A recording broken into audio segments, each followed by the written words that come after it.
Hello, hello. Yo, Gustav. Nice to see you again. Can you hear me all right?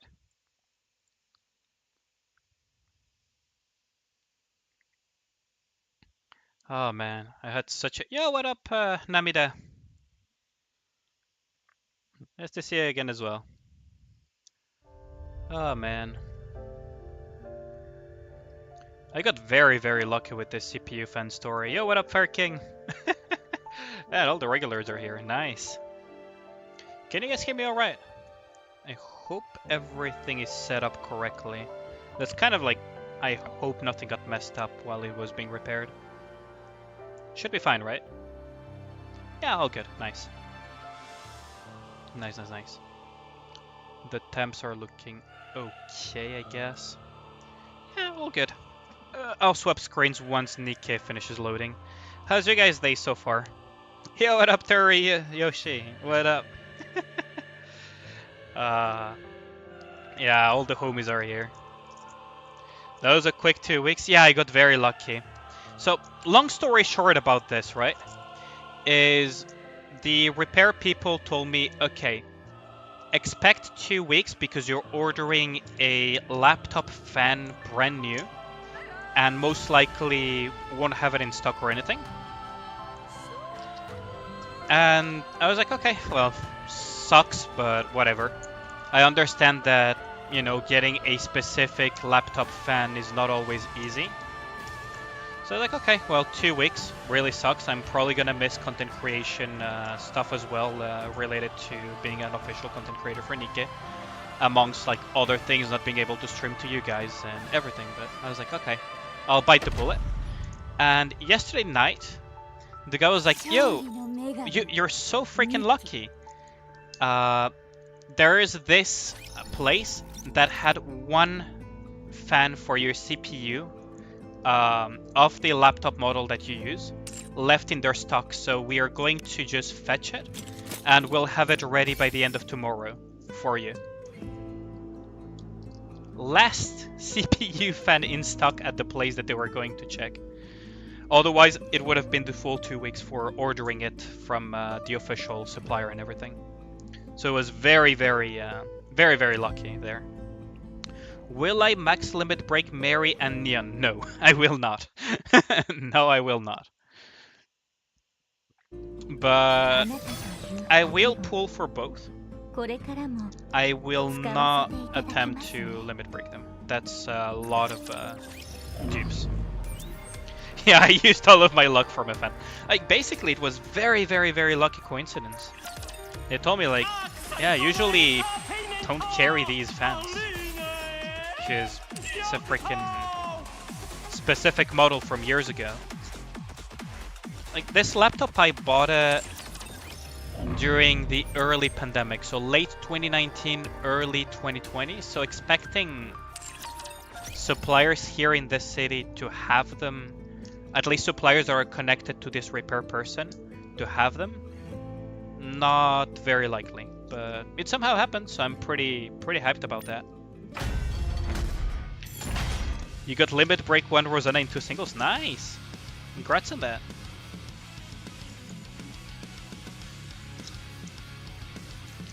Oh yeah, I was doing some mock battle tests for this motherfucker.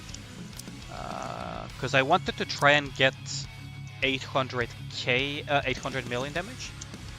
But it's not looking good, to be honest. I kind of gave up on Snow White, so I decided to put her into a Snow White funnel team and just roll with it. And then actually do damage with other teams, but it's kind of complicated, isn't it? You haven't gotten an SSR in 60 pulls, yikes. Oh yeah, okay, amongst the things that you guys can look forward to, because I believe tomorrow is going to be Mary's, Summer Mary's release and the whole event release and everything. So I will pull for Summer Mary, but what you can also expect is they will add Rosanna and Blanc and Noir to this banner. As you can see, I am prepared. So yeah, you can expect that as well for tomorrow. And also, wink wink, Wink, wink. Wink, wink, right?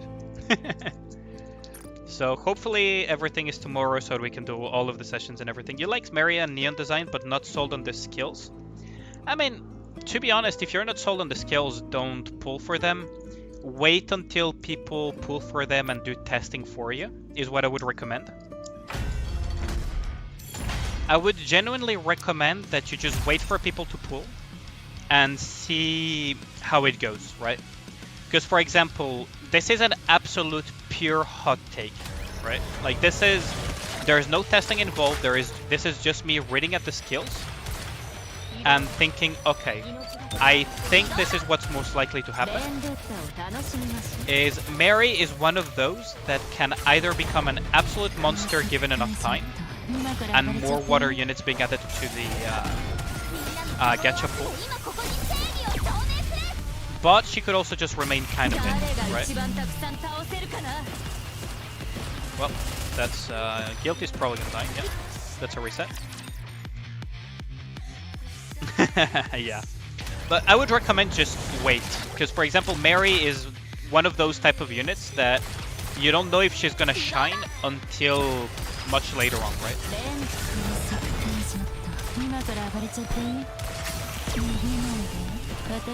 Well, I really suck at aiming those Laplace beams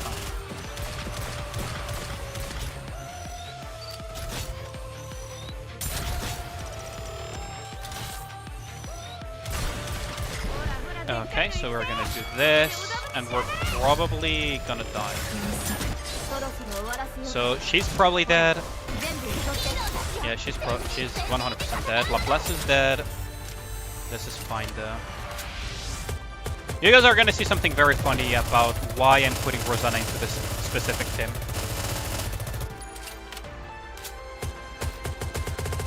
You're gonna see something incredibly funny.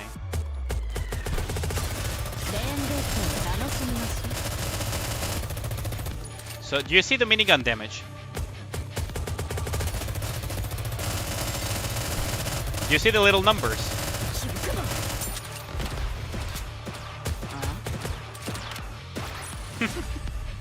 But this is just a test. I did a little bit better in some tests earlier today. Not amazing though, but better than this.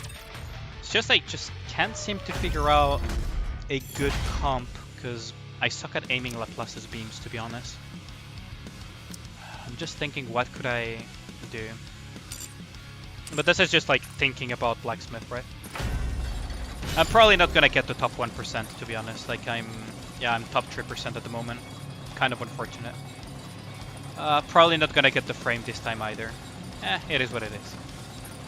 I will probably still try a little bit until we get the reset and everything.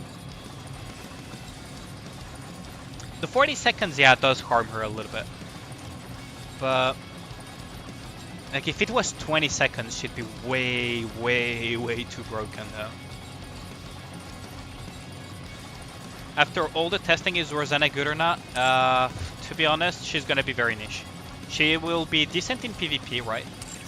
Like, I've done some testing. Blacksmith, she has some very funny implications in PvE. But overall, unsurprisingly, the best use I saw for her is PvP. The main concern in PvP is if you're facing opponents that... Oops, I'm not gonna fight her. In PvP, the main concern is if you're facing opponents that use a lot of AoE type of attacks. Like, for example, let's say they're running a lot of rocket launchers and stuff like that. Rosanna could be taken out of stealth as a collateral because they're aiming at something right next to her. Even though she's in stealth, she can be taken out of stealth because of it. So that is one of the main things that kind of hurt her in PvP, but otherwise she's a fucking monster of an assassin when it comes to just taking out the opponent's leader, like attacker Nikke. She's really good at assassinating in PvP, right? Like, if you manage to get her burst sooner than your opponent, you can almost guarantee that her and some AoE Nikke burst 3 will absolutely kill whatever attacker Nikke your opponent has. On the PvE side, I've been using her on Blacksmith mostly, because she has this very funny implication where if the team dies, she becomes turbo strong. Like, actually turbo strong. It's very stupid to watch. It's very silly to watch. She actually becomes very, very silly to watch. So, okay, I'm gonna do something real quick just for the sake of team building. So, that's kind of like where I'm at currently with Rosanna. What I'm very curious is how she will perform versus very specific fights, because she could still have an issue. Okay, so now I'm gonna quit out on this. It will look very weird what I'm doing, but I'm just trying to figure something out.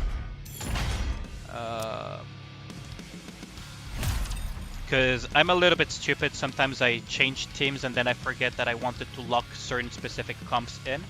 So what I'm doing here is essentially just making sure that I cannot even by accident pick Nikkes that I plan on using on different teams. Because this is not an actual run, this is a mock run, right? So these two teams, I really want to lock them in as they currently are. Same for the Snow White team. I can show you guys something interesting though with the Snow White team. Which is the multi-hit Snow White angle. Did I look at the comp you sent me? I have not looked at it yet. I don't know if... I'll look at it in a bit. Because I've been basically running left, right, and center all day for computer repairs and other stuff. So I haven't really been home for most of the day. So I'll look in a bit. So he's gonna do a little wiggle. And that's an angle that you can hit the core and the gun at the same time. You can aim a little bit further to the left for extra damage, but that's kind of like the idea of that.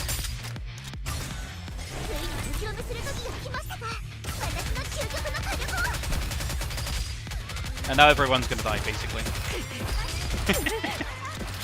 But that's kind of like the throwaway Snow White one crate combo.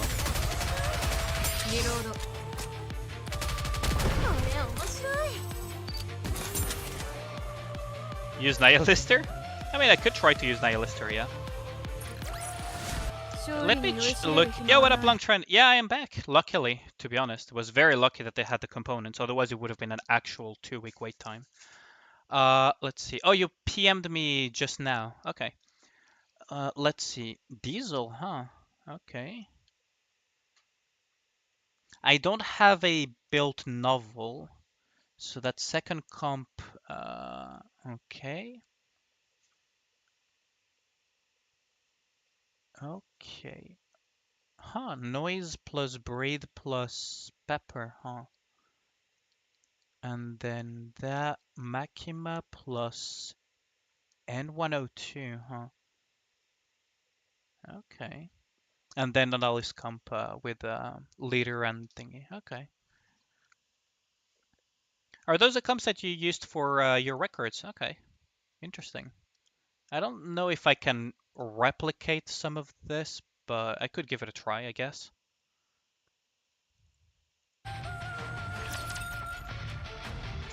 Diesel needs burst 4. I don't know what my diesel is at actually. Now that you mention it, let me check. I don't even remember what my diesel is sitting at. Ah, she's burst 2. I don't think I have enough books for burst 4, do I? I probably have. I can get it to burst 4. It's not yours. The idea is there. Okay. I mean, I don't mind spending a couple of books on Diesel. I use her in Tribe Tower a lot anyways. I would assume that she also has skills. You found out the problem you were having with infinite loading screens? Really? Nice. Hit or miss if you play Nikke on 4 cores and it's worse in... Oh, so it was hardware compatibility issues. That makes sense. Are there any other skills that need anything on Diesel? Because honestly, I use her in Tribe Tower anyway, so I don't mind investing a little bit in her. The only fix is to get an 8-core laptop, yikes. That's not a fix. That is not a fix. I mean, I'll give a try to that comp, for sure. So, let me just get this comp out of the way as well. But I don't know if you guys noticed the snow white angle I tried to show you guys for piercing on blacksmith. I could try to show it here, but like here, you'll see that here you can kind of hit the core and hit the arm. But when he does the wiggle, you can really hit like everything. And multi-hit like both the gun here, the core, and you can even squeeze in a little bit of body damage as well to get like as big as a multi-hit as possible. Got a new laptop? No, personally no. I just got a new CPU fan. Oh yeah, you guys weren't here earlier on the stream. Basically, I got a call yesterday night from the repair guy saying that I was very lucky because apparently the CPU fan was the last in the stock of his supplier, which was incredibly lucky. So instead of waiting 2 weeks to order a new one and get it and everything, they just got it from the warehouse of the supplier. So I just got the brand new CPU fan much faster than anticipated. So let's see if we can mix and mash some of what you sent me, because the idea is there indeed. But Diesel Plus isn't nerfing. I'm assuming Private is just never gonna burst, is she? In that comp. I'm assuming Diesel is just never gonna burst, right?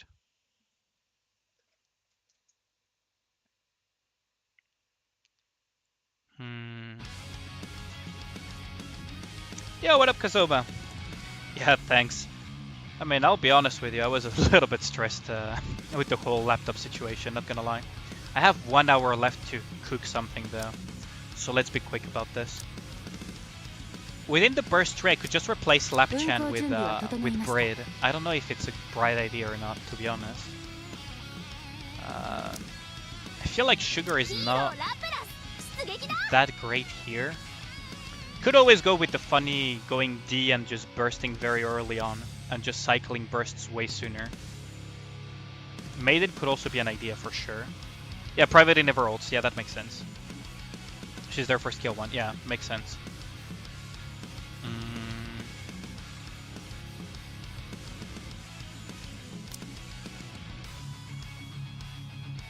Okay, let's just give this comp a very quick try, and then I'm gonna try the comps that you sent me, Ragnar. Although I'm very concerned because many of the units in there are units that I just don't have built at all. So their skill levels are just straight up not there.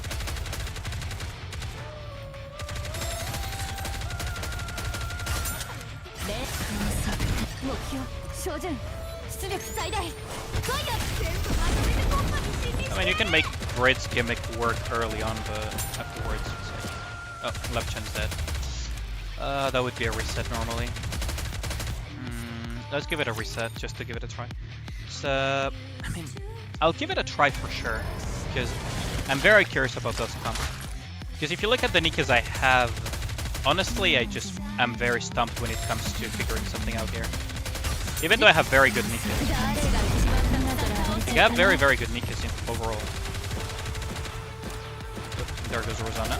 Wait, how did Rosanna get targeted by the bombs? She's supposed to have her smoke screen. Huh. I'll give it one more attempt and then I'll just go into the comps that you sent me and give them a try. See how it goes. I do have the throwaway comp for...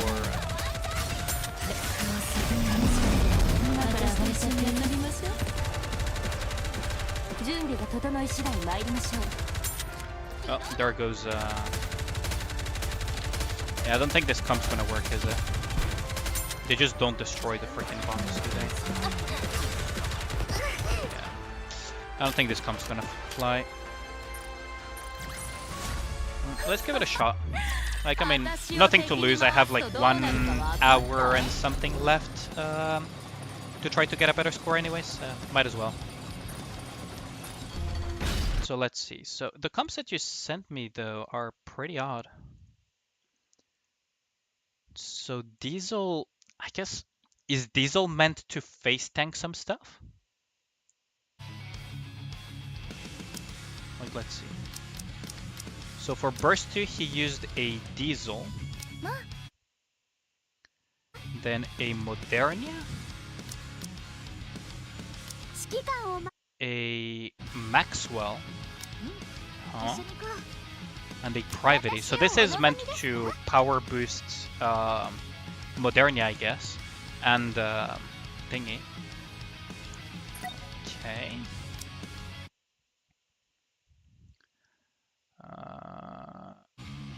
Noise? I mean, sure, I guess. Let's give it a shot to those comps and then see what we can cook from there. I don't have Scarlet though, so we'll have to find a substitute. I assume this is like some sort of quick reload thing. Because then the second one is novel. Scarlet I don't have, so I'll have to find a substitute for that. Shouldn't be too hard to find a substitute. And then... Okay, so for now, substitute Scarlet, I nominate you. Maiden... And... Rapunzel. So I'll have to figure out a substitute for Scarlet there. Okay. Yeah, 1%. I only need 2 good teams, yeah. Assuming I can get like 800 within 2 teams. Yeah. I mean, I'm trying to figure something out, right? With the teams that I had, I struggled getting very far, though. Like this, I'll need to replace with something else, though.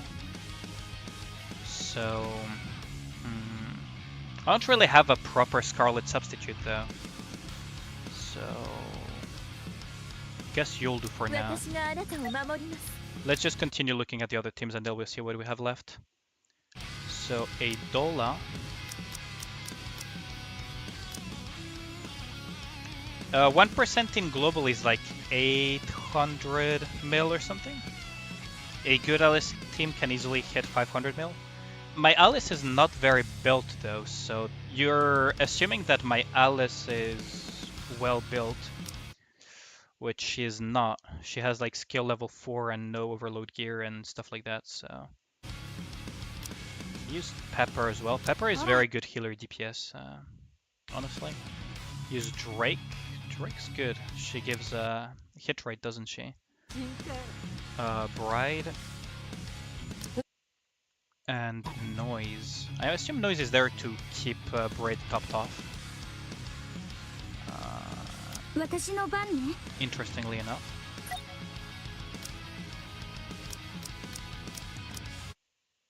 Then he used N01. I don't really need to use N thingy. Oh, she is water though. I don't really need to use N, do I? I could just use something else that I actually have better than... Because I have her, but... I assume I could use something like... I mean, N102 is also has a big buff, doesn't she?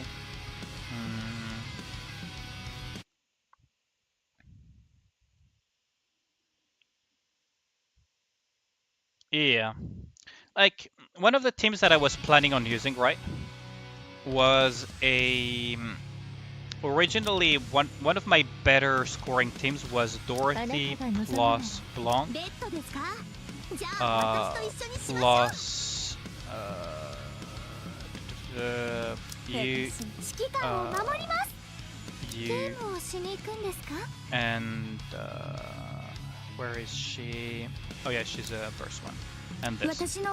This was like one of my best scoring teams, but it was not that high either anyways. The idea was mimicking what the other guy did with Noise becoming basically a immortal meat shield against the boss.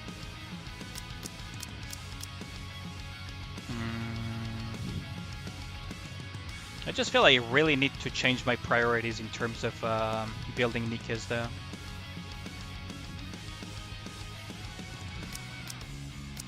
So assuming I would go with the same build as him, it would be like N102 though. Biscuit, recovery, I guess? It's kind of weird. Lapchen. I'm really bad at aiming that beam though.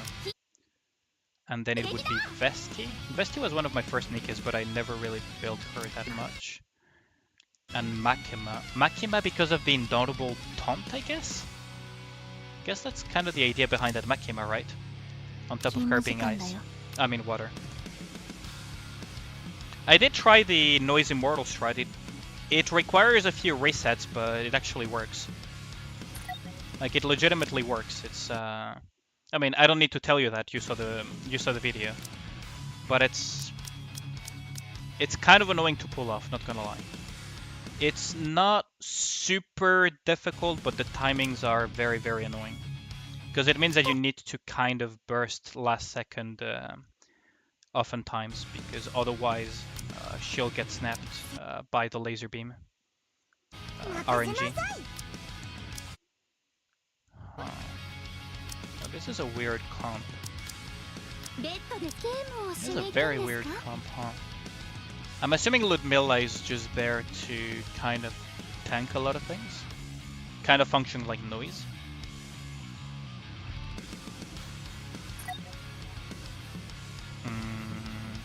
I'm assuming what's gonna happen is Blanc is going to use her burst, Ludmilla is going to taunt thanks to entering full burst, and then Blanc is going to save her. I assume that's what's gonna happen, but I don't see how this clears very well the bombs though. I'm a little bit concerned about that. Let's give it a shot though. And we could try to cook something based on what I actually have built as well. I always welcome suggestions, especially since I'm kind of stumped here, so... Ow! One more. Fury.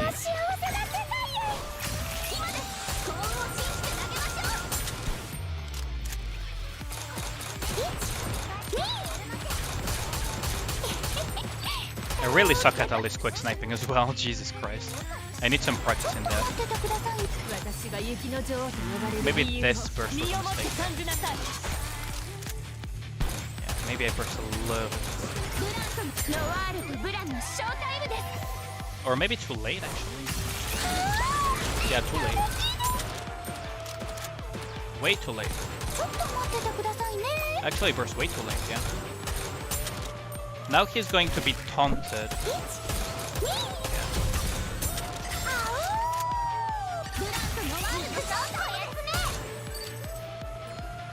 Come on.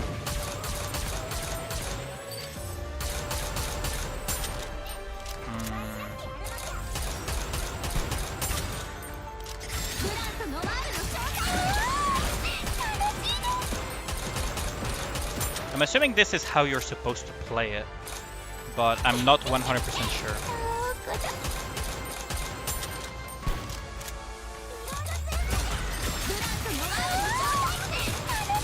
Now, if he laser beams now by pure RNG, Ludmilla is dead. Because I burst way too soon, so now Ludmilla is dead. So that's kind of the issue with using strategies that involve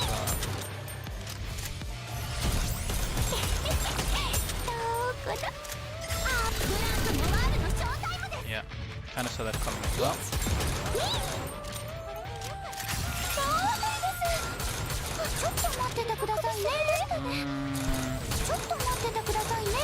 Yeah, Alice is dead.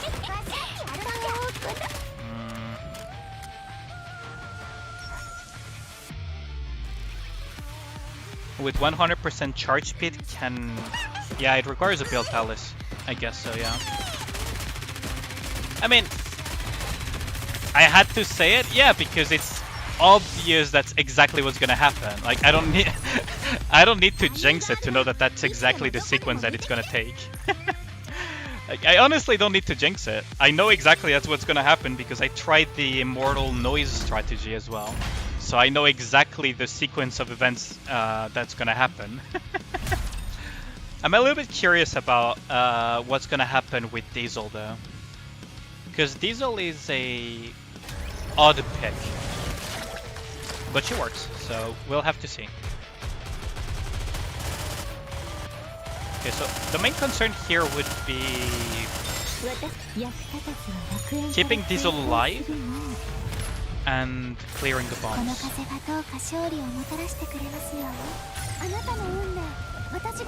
That would be my main concern on this one. So let's clear the bombs real quick and go back. And Diesel is super tanky while under burst, but how long will that tankiness keep her alive is a big concern of mine. Yeah, now the bombs are just... Yeah, there we go. So I'm assuming that he takes control manually of Maxwell for the burst gen, maybe? That would make the most sense, right? To kind of fix the burst generation.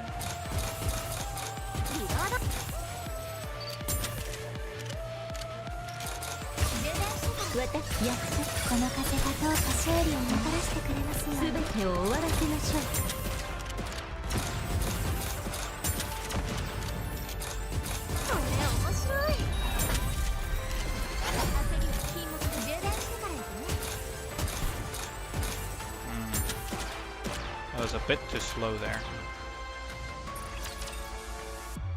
A bit too slow. I could try Nihilister as well, someone asked for that. I know exactly how that goes with Nihilister. It's not super impressive, but it works. Like, Nihilister does do damage.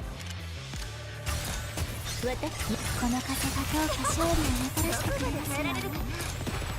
we clear this.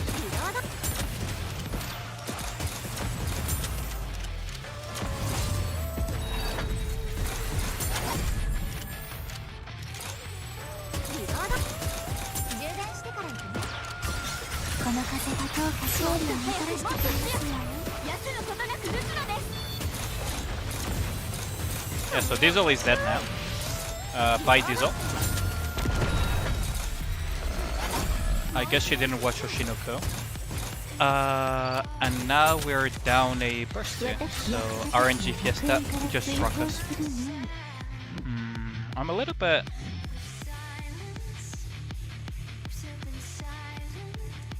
Every sniper goes through quick scoping, yeah.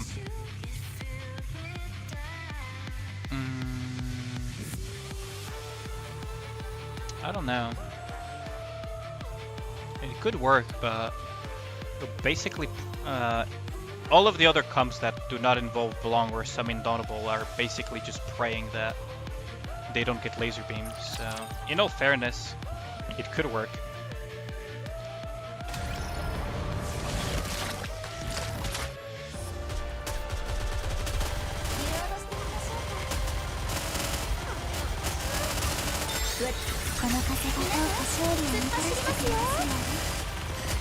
Just clear this and then go with this.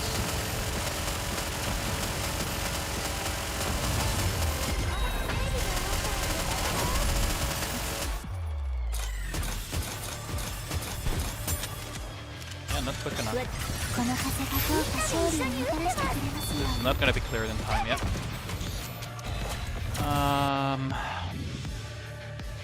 I'll try to cook something else, I think.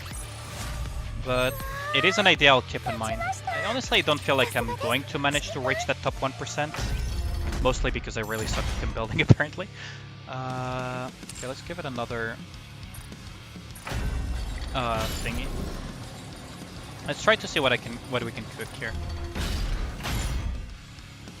Because the team that gave me kind of like the best results so far was something that involved this. Like this. Oh wait, no, not you. Something like this. Although I ended up slotting in Horan instead. But I could try to slot in Alice. I mean, I could just try to slot in Alice or something. My Alice is not built though. That's my... Like, she's not built, right? She's not built at all. Yo, what up, Laughing? So, originally I ended up just slotting Horan, and the way it goes is kind of like this, right?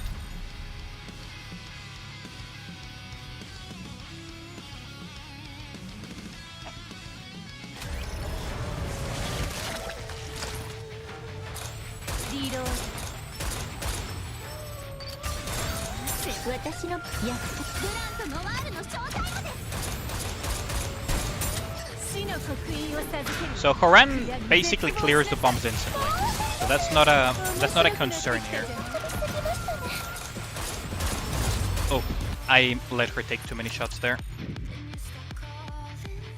Yeah, uninvested Alice is an issue though. What up, Castoria? I mean, you don't have her yet, so that's kind of a rip, but...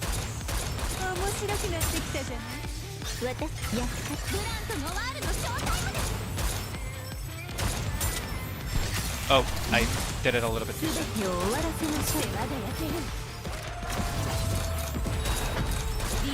Ah, yeah, a bomb went through. You did get her. Wait, oh, did you lend your account to Roku so that he pulls for you? That's kind of funny then, if you actually managed to just one-tap her when you suffered so much.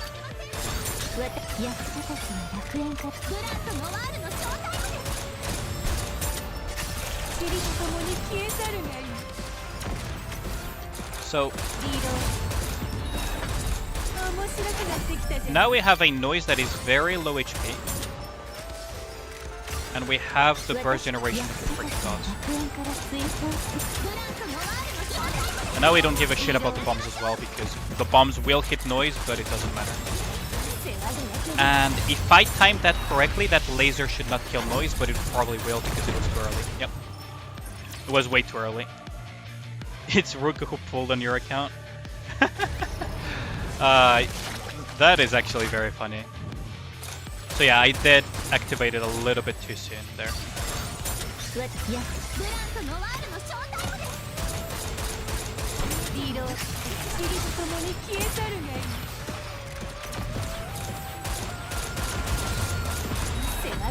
Like, the idea behind the invincible noise for Blacksmith is very, very clever.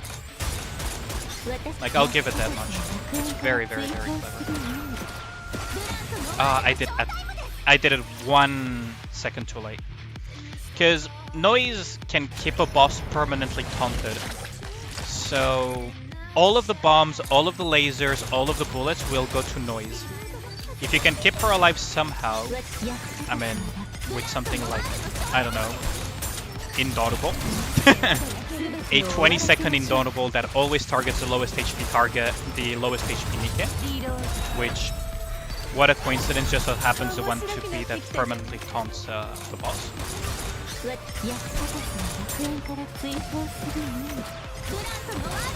Maybe a little bit too soon. If he laser beams, noise is dead, I think.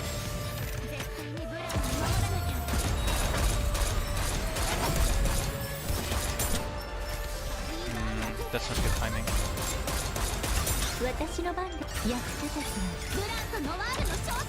And here, noise never dies either. Because... Indaudible, right? Now, I mistimed the burst there. Now noise is actually going to die. I should have burst Horan even if it wasted the burst. Is it optimal to rapid fire snipers when the full charge? It depends on what you're trying to do, but generally yes. Horan does gain Pierce if you full charge occasionally. I'm basically trying to just get burst in here. What up, Sarmiento win, by the way. But like, the idea is very, very clever. Because if you time it correctly,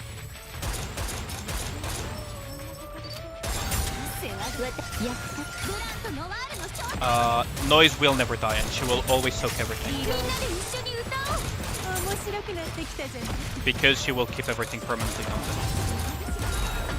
So now she's super low HP, so she will be guaranteed to be the target of Blanc again.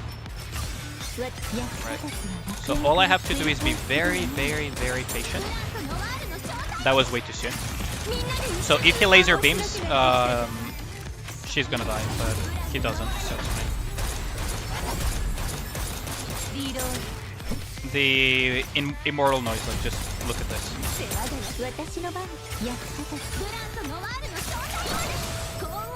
It looks like a waste to use Horan first here, but I kind of prefer recovering Noise's immortality first, rather than having her die. See? Now she doesn't die. And we're good. So assuming I can just keep up this timing, right? Which I did not manage to do it this time around. It's super reset heavy though. Assuming you can just keep this loop going where Blanc gives Indomitable to, what's it called? To Noise, and you manage to do it at a last possible second but not too late, so that even the laser doesn't tap her, you're basically good to go. Problem is that it's such a reset heavy strategy. It's basically like you're willing to mold a lot over it. But it's I'll give credit where credit is due. This strategy is super clever to the guy who invented it. Very, very clever.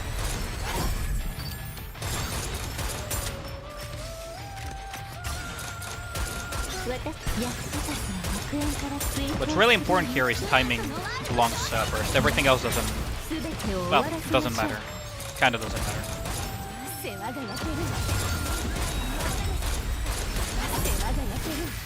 Because here it doesn't matter if, what's it called, if Dorothy cannot solo it. Here it kinda doesn't matter if Dorothy cannot solo it, because Noise will still survive no matter what, because of Indomitable. The main concern is being able to cycle through it quickly enough.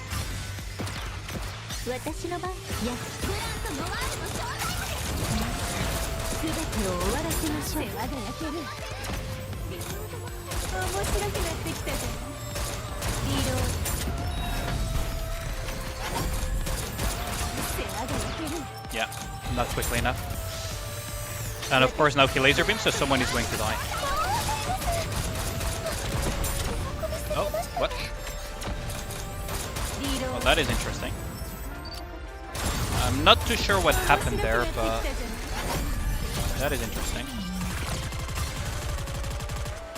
Here, ideally you would want to have Noir's burst, but whatever. But yeah, like kind of the gist of it. In theory, you could also just take cover and not die like I just did. You're getting to one node short of a full clear on special interception. Congrats! This is not a real run, by the way, Long Trend. This is a mug battle. But yeah, I need to figure something out, because like this team can probably get 200k if I don't want to mold too much. Can probably... I need to find a Haran replacement. Like Haran kind of works, but something else would be better. The other team that I kind of liked for this was just sacrificing a Snow White comp. So the idea behind sacrificing a Snow White comp is I'll just aim to get as big of a hit as possible, and then just book it. Because Snow White is honestly very difficult to use here. Like, I'll be honest, Snow White is quite difficult to use here. At least to me it feels a little bit difficult to properly use her here. And yeah. So the reason you pick Neon here is just because of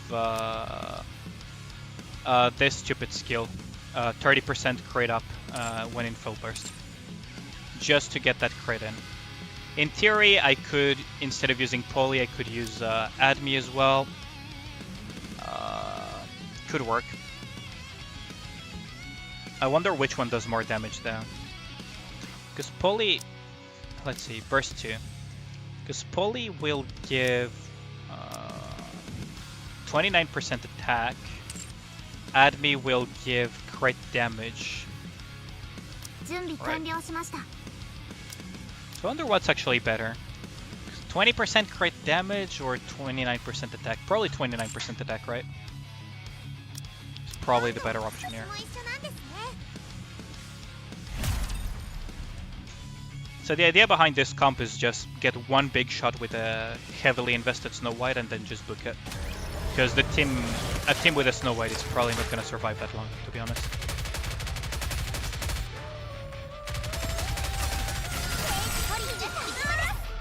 He went dead center today, huh? this team is not gonna probably survive that long. So this would be a reset, and then just reset until he goes either left or right, and then I just double clip him and do like 70 million damage, right? That's kind of the concept of this team. But the problem is that all of this stuff that I'm talking about is not getting me enough score to get top 1%, which is very unfortunate. So he's gonna twist his body. Oops, I messed up there. He was going to twist his body right, and when he does that, I can just hit the core and guarantee the gunshot as well, along with other things. Let's see if he does it again. Okay, so this time he's going left, so... Assuming he doesn't randomly target Snow White again with double guns. Yeah, there we go. It's not exactly a super big hit, so here I would just reset again. It's not exactly an amazing thing, but I guess it works just to get at least one throwaway comp to do something. That's a reset as well. Technically, you don't need to wait for Blacksmith to twist his body, right? Like, technically, I don't need to wait for Blacksmith to twist his body. It's just the angle is a little bit more annoying to hit. I could aim like around here, and I could hit his body, but if he twists, then that's an easy hit, right? See the damage there? That was one Snow White hit. So that's 80 something million, then I can just do this. And then pray that the team survives a little bit longer. But it usually doesn't, so it's usually around this amount of damage. I don't know who he's targeting, but it doesn't matter.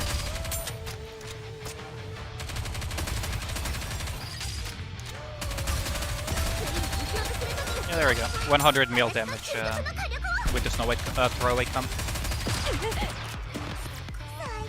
And if you look at the damage distribution, like most of it is just Snow White hitting for 80 million damage on the boss. New code works. Nikke, my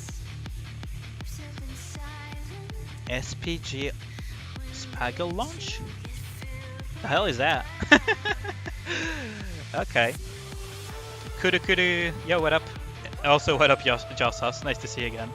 Thanks for the code, by the way, Jossas. So yeah, like this team comp, all it does is get one big Snow White hit in, 80 million damage in this case, and then just you book it, you got your 100 million damage, you go next.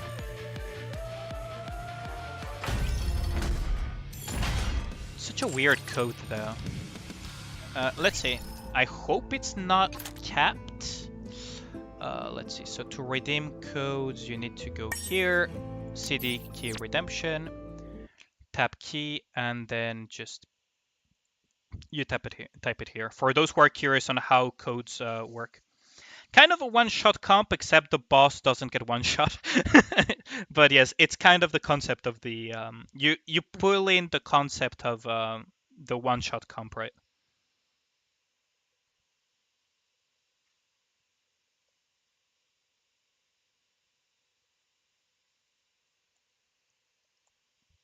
The hell?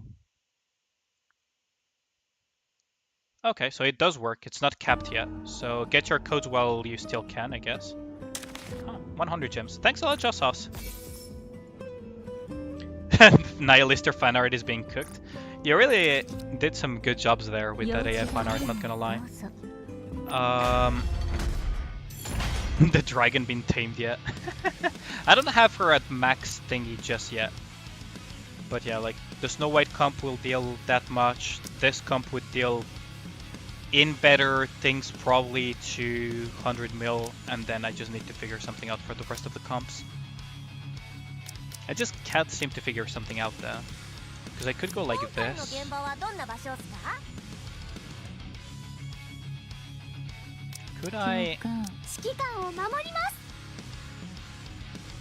Could I maybe...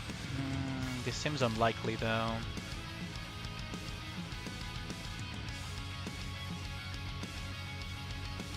Doesn't seem like it would work. Especially since it doesn't have a water element Nikke. This comp is doomed to die. What water element could I try to squeeze in there? Well, I could try to squeeze in a Privacy, but then I would have no healing. But if I wanted to squeeze in some healing...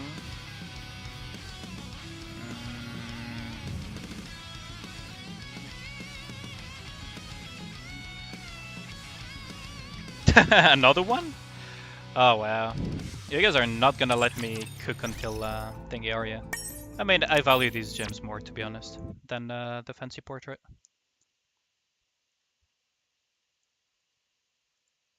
Thai 2023. Did something happen related to... Oh, maybe a anime convention or something?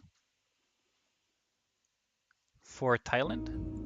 Like, Nikke has been all over the place. They were also announced for the Japan Expo as well, I believe. Which is kind of impressive. Like, they've been very, very active promoting the game.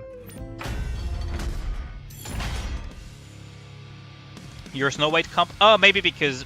I think, Ragnar, your Snow White comp could do more damage than mine. If you abuse the angle the angle that I showcased. I think you could do way more damage than my Snow White, honestly. Unless maybe you're just not putting enough funnel into it. I just wonder what could I bring in, right? Like, what water code could I bring in that...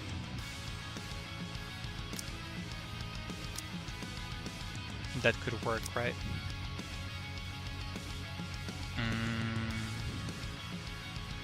Could always bring Arya, but...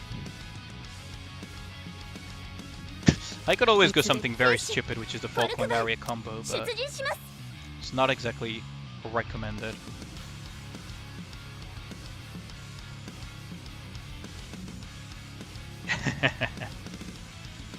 Helm, maybe? Could be an idea.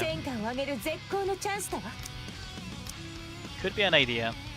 I would need to be able to aggressively... The main weakness of Helm in here is because you... if you get targeted by the guns and you need to heal, you just cannot do both. Because you just die. You just straight up die.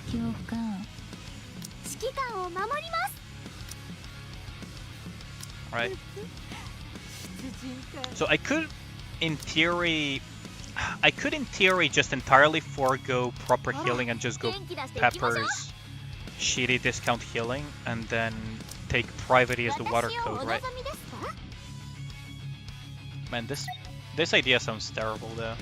Like Pepper's discount healing is, I don't know. Guess it could work.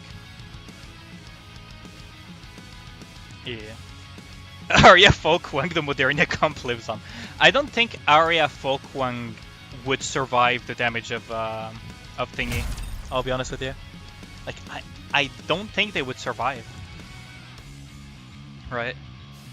Like, it sounds terrible to say it, but I don't think their shields are just enough to survive it. So now we're gonna try to use Pepper's discount healing and see if it works. Clear the bombs real quick.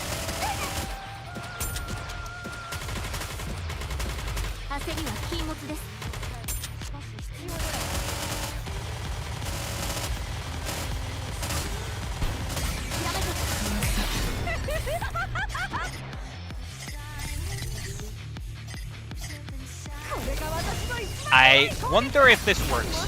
No, it didn't. No, it did not. No, it did not. Oh, someone's gonna die. Oh, that's bad RNG anyways. Say goodbye to whoever is getting targeted. Bye, Drake. That did not work at all, did it?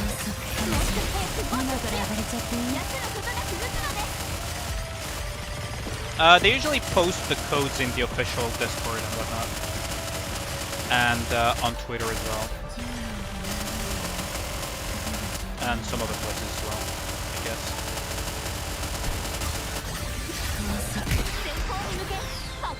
I think Privacy is going to be able to clear it though. I know, she's not. So it would be a retry usually. But this team could, in theory, get, what, 100 and something mil? Someone is gonna die. I mean, I'm not Nostradamus. Like, this is this is easily predictable. Like, if you see the red laser pop up, you know someone's gonna die. Because there is no surviving it. Like, unless you have Indomitable or Noah's Shield.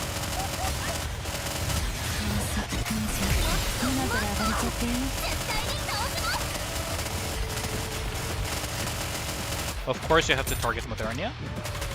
Piece of shit. During the full burst at that.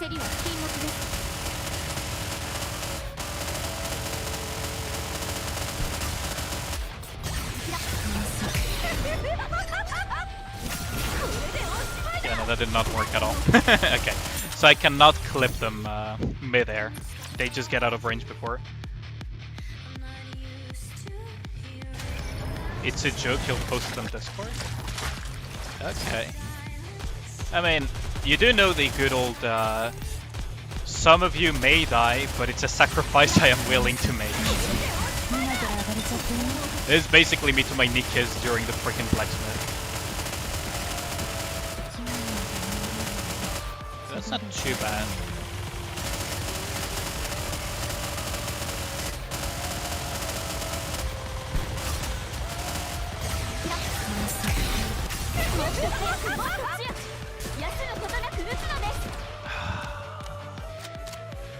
Just can't seem to clear them in time, huh? And now these are... I'm not sure if Private can solo clear them. I'll be honest with you. Yeah, she cannot. I don't know if Private could solo clear them, maybe, even if she were stronger.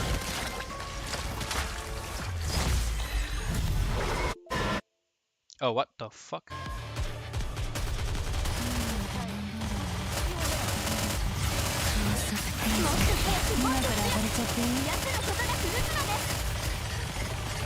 Just clear this bomb. If only they made... Oh, Guilty is getting double targeted, huh? So she will die. Like, there's so much RNG in this fight. If you get double targeted, your Nikke's probably gonna die unless there's something to help her. If you get laser, unless you have a way to counter it, someone's gonna die. And overall, it's very, very RNG heavy. I really hope that in the future they make fights a little bit less RNG.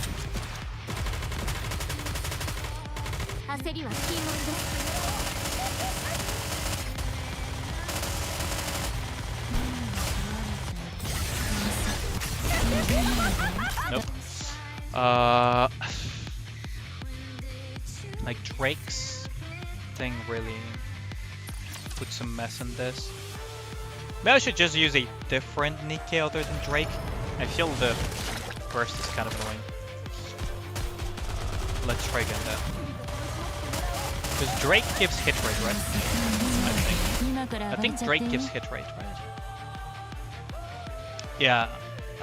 Where is it? Isn't it overcharged from Drake?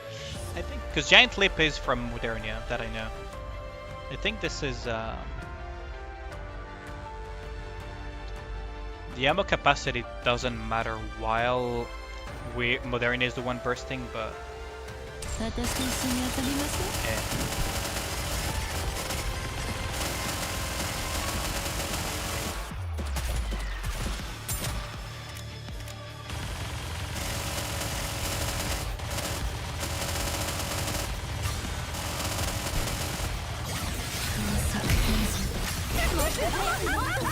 Yeah. Yeah, Private is dead. And yeah, like that laser beam, like look, I'm gonna take cover. If it targets either Guilty or Drake, you'll see what I mean. Absolutely no counterplay to it, unless you bring very specific Nikkes. This team is not gonna work though. Unfortunate, but it is what it is.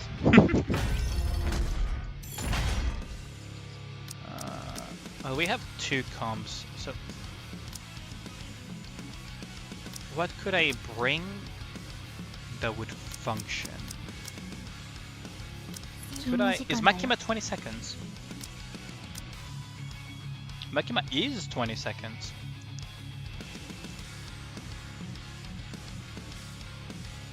Inaudible one time per battle only though.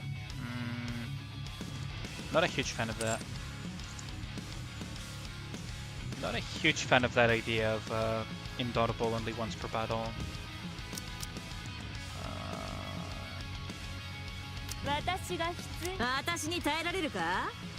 Are you 20 seconds or are you 40 seconds? I always forget. You're 20 seconds, okay, good.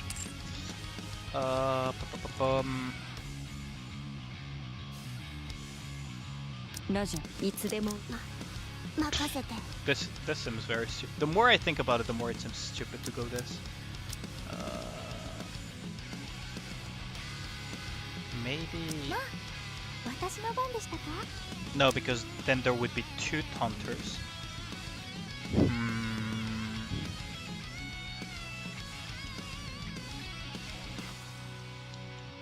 I mean, honestly, I could do something incredibly stupid. Just for the heck of it. Like, they just go something incredibly stupid just for the memes. They go something incredibly stupid just for the memes. You posted on Discord. Okay. Okay, let's just do this attempt because I'm going to reset it anyways. I just wanted to do a fun attempt while we're here, just to suffer. Oh, I could have gone...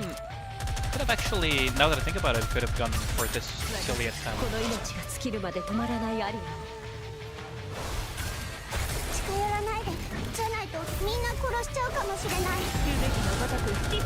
Can I clear these bombs quickly enough? Probably not. By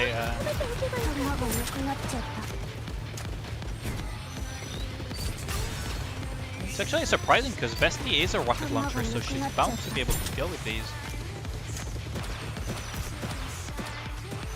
Wait, did Vesti just not shoot at all? Was she reloading or something? Because she is supposed to be able to deal with those bombs.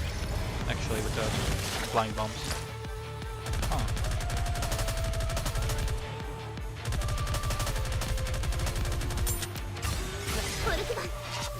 Let's go with Folk Wings one this time around.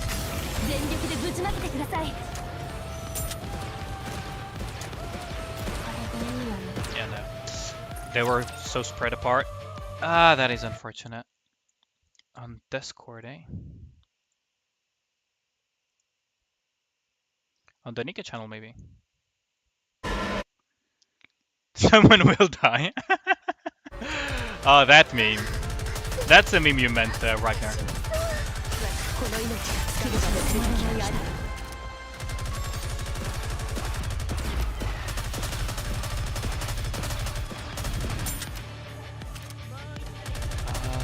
Was Falkland's shield only...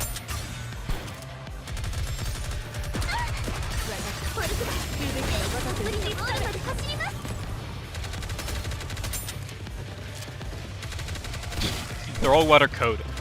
They're all water code. But it's not gonna matter because because I was not in full burst here.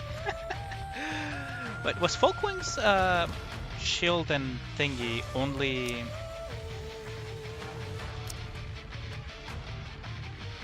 two allies with the highest attack?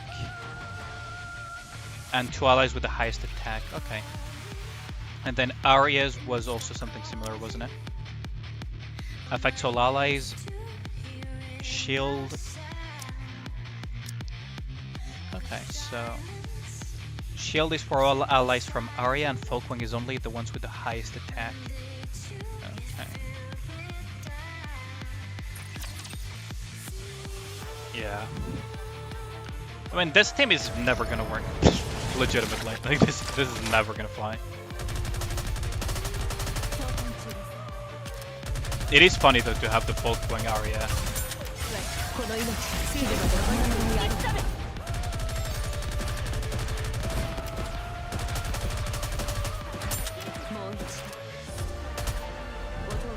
Because Ludmilla is not gonna get the shields then, unless it's Arya.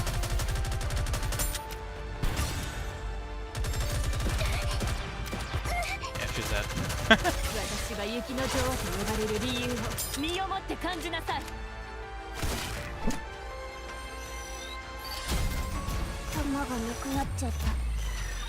Yeah. No, that's not. This team is never gonna fly anyways, but it was funny as a try. I'm very curious though. It seems like the devs are pushing more and more elemental damage related things. So it'll be quite interesting moving forward if we see more elemental shields, more elemental synergies and everything. It could really bring breadth into team building, assuming you get the things. Oh no, I'm not gonna do a real triumph just yet. So we have this team. We have the throwaway Snow White team. We have this team that could work, but maybe something other than Drake would work better. What could I put other than Drake that would be good at clearing bombs as well? I could put Vesti actually, wouldn't I? Wouldn't that help clearing the bombs and having a second water code Nikke? I mean, my Vesti is not very invested though. What could I put? Let's see, what do I have as options for water first and foremost? Could put Poly, extra attack, share damage and everything. Could put Vesti. Could put Makima, taunt plus thingy.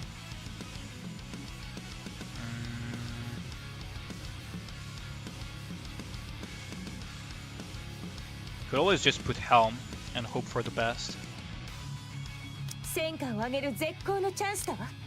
But then, will they be able to clear the bombs quickly enough though? I have a feeling Helm is not going to be able to clear the bombs.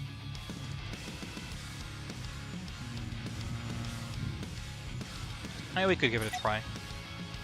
Because Helm will bring in some additional healing to Pepper's healing. And she is water code, so in theory we have an additional option for interrupts. And she also gives damage to interruption circles. Even if it's not huge, it's there at least.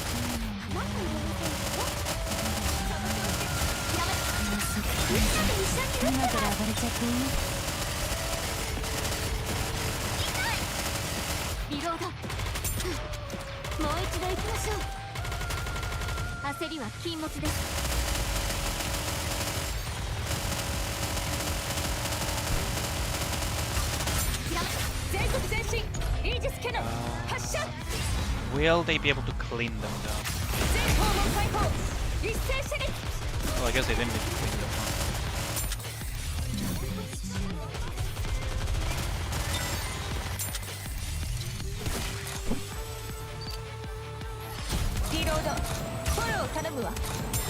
Oh no.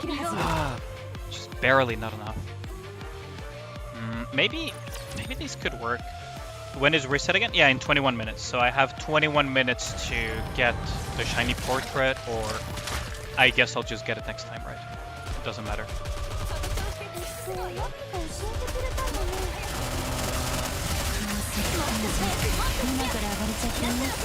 Honestly, this could function, I guess. As long as the RNG is in dog shite, like right now. So what RNG bullshit are you gonna toss at me today?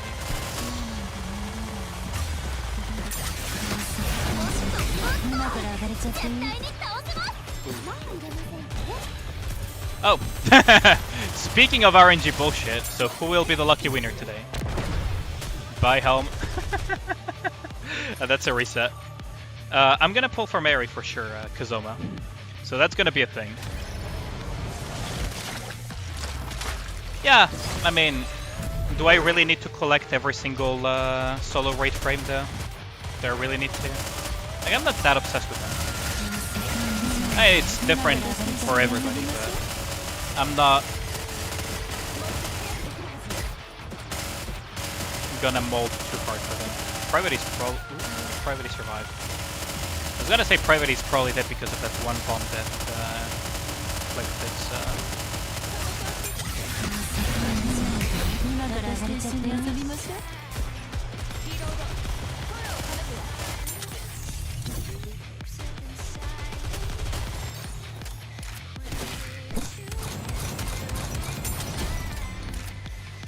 Oh, Private died. Yikes. Yeah, that's a reset as well.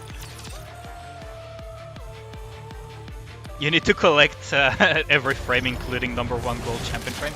I mean, at least I have the gold champion frame, but... Neon deceived us with Booba? I mean... Like... Clothing can hide a lot of things. Like, you can be a very buff guy, and a freaking shirt can just cover everything up. And it's kind of the same for Neon, I guess.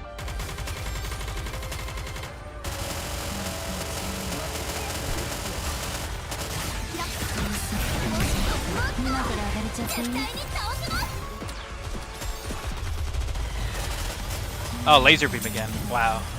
The RNG is really horrendous, huh?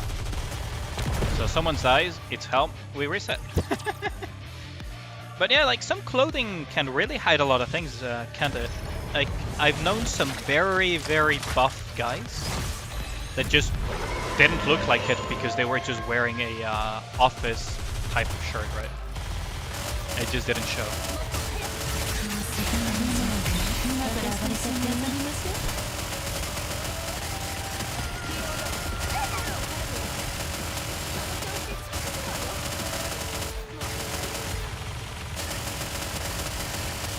Poor Ennis, yeah, I know, right? That is probably the biggest crime, though. Ennis also went pretty far in the popularity contest as well.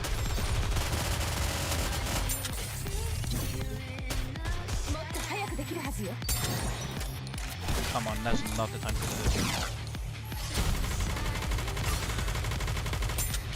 Yeah, now is not the time to reload Helm. Oh my god.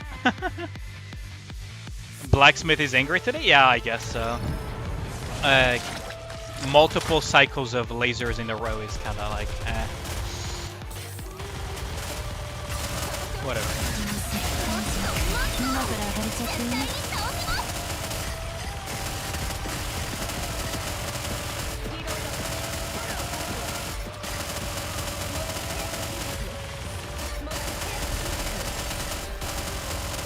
Yeah, like, it's not even a question of lootable, is that Anis is an incredibly popular character in her own right.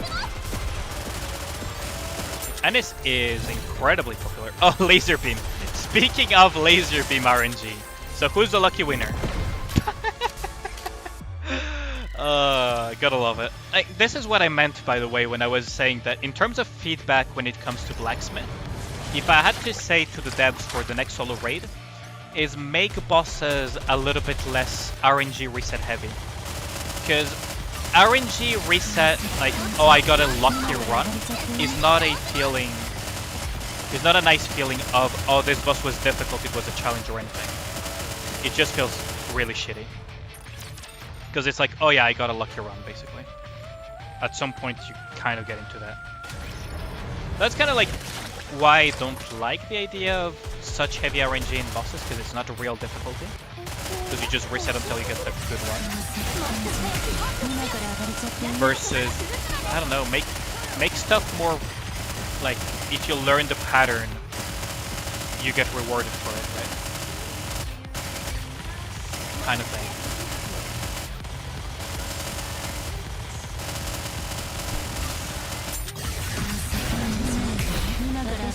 Nope. Ah, fuck.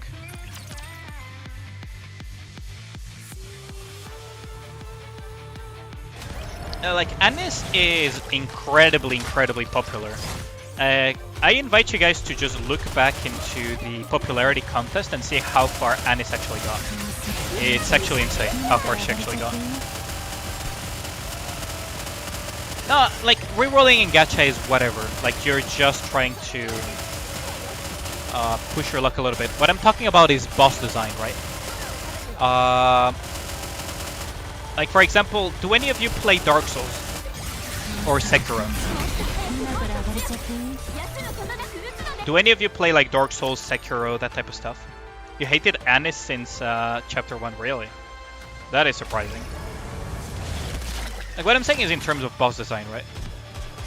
Bosses that have the RNG factor where you kind of need to get the lucky run to just do something great, are generally not well-designed bosses, because that's not real difficulty in my opinion. And if you play Dark Souls, the ones that are a little bit more RNG heavy tend to be the most disliked ones by the community.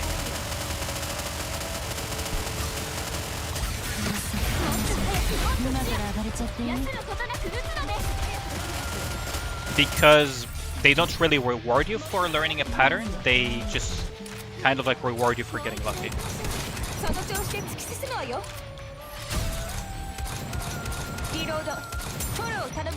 Like, see, now it's a reset. Because it decided to catch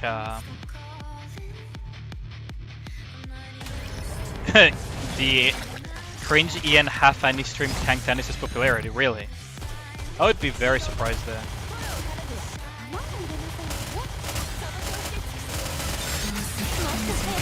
Yeah, like, she was not easy to deal with initially. Like, Reppy as well, if you think about it.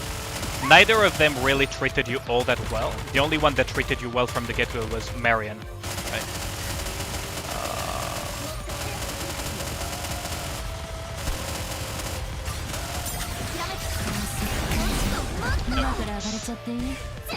Oh, that's bad. That's a reset again. I'm just trying to see how far I can push this comp. Like, we can just chit-chat. I've already accepted my fate. I'm probably not gonna get the frame this time around either, which is fine. But yeah, like, Anis sounds very, very harsh early on, but it's kind of like the way she was written, right? She's very wary of people and she doesn't trust people easily. So it's kind of like her thing. It's like she doesn't trust people easily and she just opens up to you later. You still dislike her. Kazuma, you hold your grudges, I guess.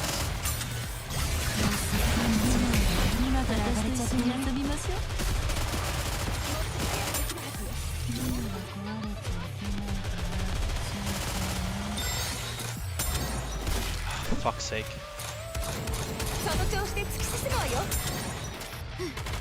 Yeah, that's a reset again. If it decides to grab Pepper, it's a reset. If it decides to grab Guilty, it's a reset. If it decides to grab almost anything other than Modern, it's a reset. I mean, to be fair, in this case, it's my own fault for the team I built. But I do feel like this type of RNG kind of makes the bosses unnecessarily restricted as well. Oh, I wasn't even paying attention, I was reading. That's the Joy of Anis. It's like it's like a very, I wouldn't say tsundere there, but it's like, how do I put it? Like, a lot of introverts are like that, right? And a lot of people that are quite reserved are like that. Is that they don't get close to people that easily. It takes a while to get to know them. But once you get to know them, they're like the most loyal friends ever, right? Like, that's kind of like what Anis is also as well, if you think about it.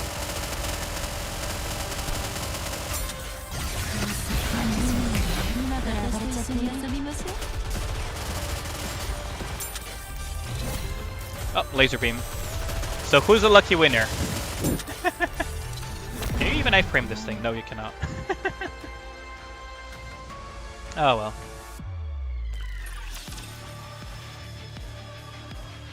Like, Privity is like the archetype of the tsundere, right? Anis to me feels more like the representation of those type of people that I mentioned. Like the reserved type of people. Or are we discussing Anis? I mean, why not? Do we have anything better to do?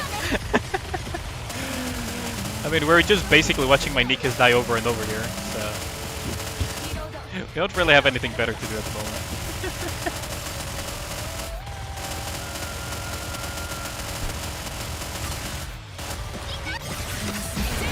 Yep, that's 2 down. Poor girl don't even get her summer in. Yeah, I know, right? Like, I'm very surprised that they gave it to... Well, I mean, Mary is kind of popular over in JP. In all fairness, Mary is sort of popular in JP, to some extent. But Anis is way more popular. I'm very surprised that they didn't go with Anis. And that they also went with Neon. Like, Neon is not...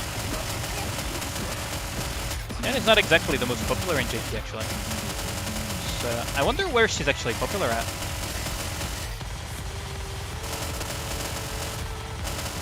I actually wonder where she's actually popular at. Yeah, there goes Privating. And Laser Beam as well. Yeah, they could have tried to give her a skin. I mean, my theory is that these summer things were planned like way before. They thought that the current summer units would be the most popular ones for the summer event. And did not predict like some specific Nikkes being so popular, right? Like that's what I think happened, is that because these things are planned so far ahead of time, it's actually insane. So I would assume that in the development cycle at the time, they thought that those were the popular ones according to their own research, and then went with those, right? Oh, there goes Guilty.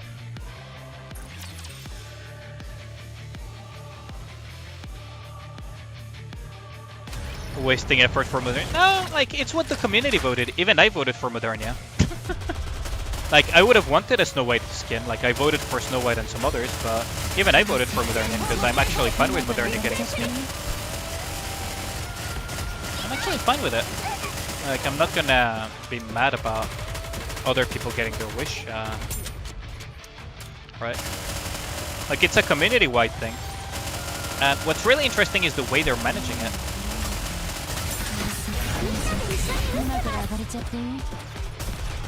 The way they're managing it is that they're going to make multiple versions of it.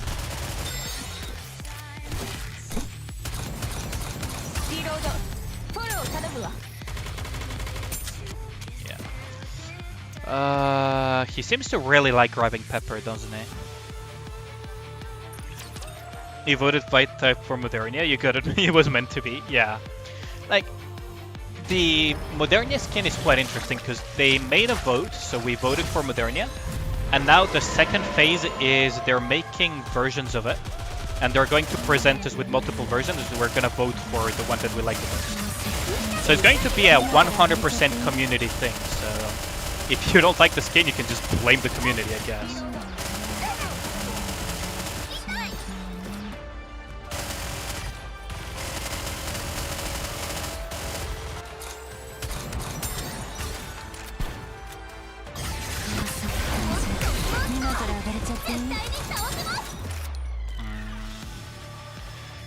Yeah, I mean, I guess the frame was not meant to be.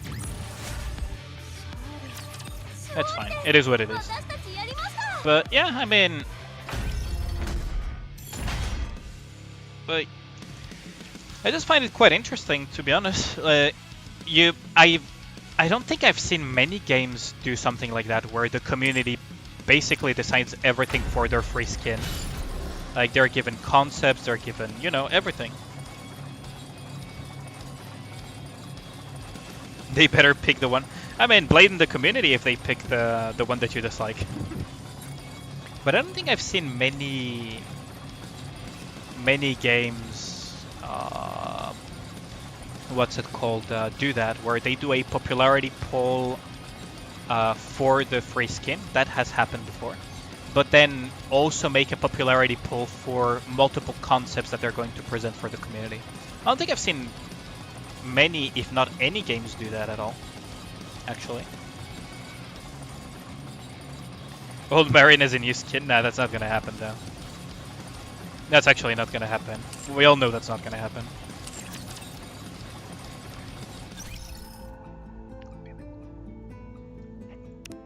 Like, we all know it's not gonna happen. And honestly, like, so far, every single playable Nikke, I'm gonna exclude, you know, Abnormal from this, right? Every single playable Nikke we have so far is alive in the lore, one way or another. So, at least at the moment, as far as we know. So it's kind of interesting because many of the Korean games that I've played personally, they just put, you know, whatever characters are popular and whatever. Like for example, Counterside, you play a lot of characters that are technically dead. Epic 7, same as well. Like there are not that many games so far that I've played actually that do this whole, you know, if it's alive it's playable, if it's dead then it's not. Arknights does that as well, I believe. Yeah, Arknights also does it. You want her in a dress like Helm? Yeah, that would be pretty cool, right? Like Marion in a dress would be pretty cool. Would be very, very cool. Like Helm's dress is a very good idea. Yeah, stick to the lore. I actually like that idea personally. We have like 3 minutes to server reset, don't we? Is there anything I want to do within these 3 minutes?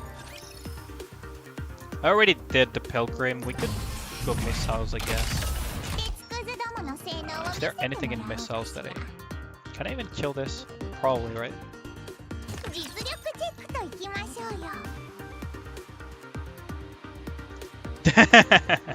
That is a good point, I guess, Namida, but considering how Marion in lore wears that, I wouldn't be too concerned about it.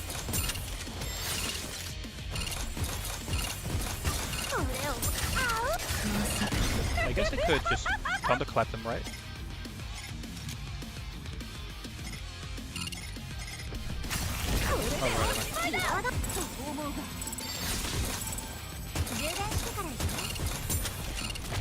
I guess I could just thunderclap them.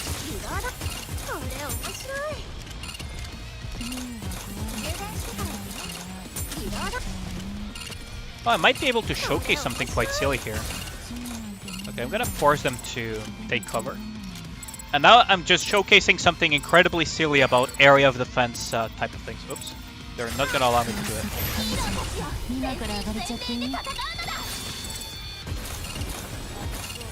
Basically, aerial units are not counted as being on the ground, which makes sense. That may have actually cost me the run. Aerial units are not counted as being, well, on the area. So, if there is enough aerial units and the stage doesn't send more, you could just take cover and wait out the timer. Which is a very silly mechanic about these area of defense things.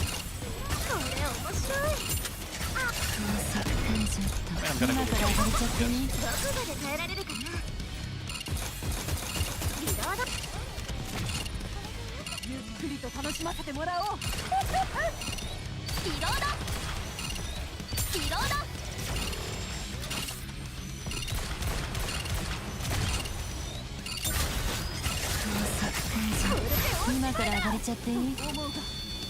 I'm gonna wait out this one though. Yeah. I'm probably not gonna make it again, aren't I? I'm probably misplaying this stage a lot. I mean, if you want like elegant dresses, you could always go Roaring 20s style, is also amazing. I know if you've seen like 20s party dresses and everything, they look amazing. Oh, there we go. So, server reset. So that means that I missed the frame, I believe. Yep, there we go. So, rip the frame drain, but it's fine. We're fine with that. What was I gonna do? Oh, right. The dailies. I get a little bit lost in thought sometimes. You use that strat a lot? Yeah. Stock market is closed, I'm free, thank god. Do you also work in finance, Jossas? What the hell? I did not know that.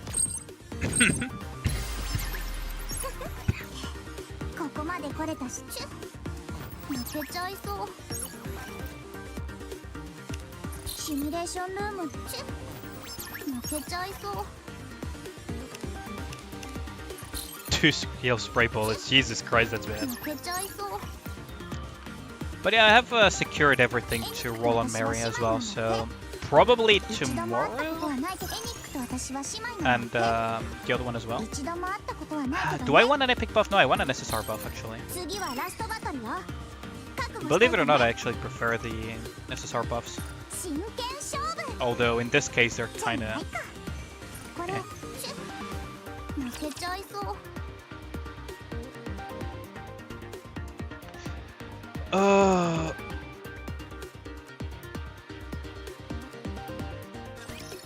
So we're gonna do the usual silly Snow White nonsense.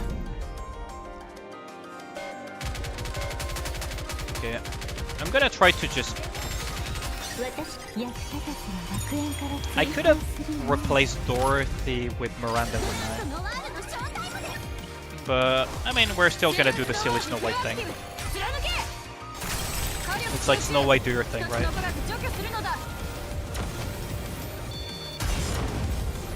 Maybe a little bit too much to the left. Whatever. I love how Snow White just makes the game not realize that the Raptor is dead. So it doesn't know where to put the camera and everything. It always looks so silly. It always makes it look so silly. Like the game takes a second to realize that the thing is dead. That's always... I love Snow White for many reasons. That's one of them. Also, it's Chatterbox today. Chatterbox... Yeah, this team should be fine.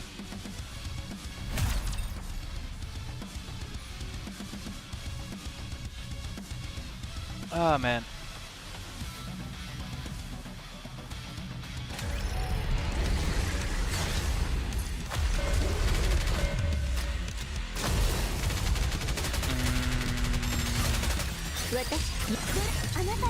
We're gonna go with Modernia first because I still am making the mistake of putting Snow White at the center because I'm too lazy to change her position. So just to prevent her from dying to the Smash Plus rockets from the initial onslaught, I just do this. Makes it a little bit more... how do I put it? I wouldn't say straightforward, but... like, if you want to play Snow White, place her more, like, in Noir's spot.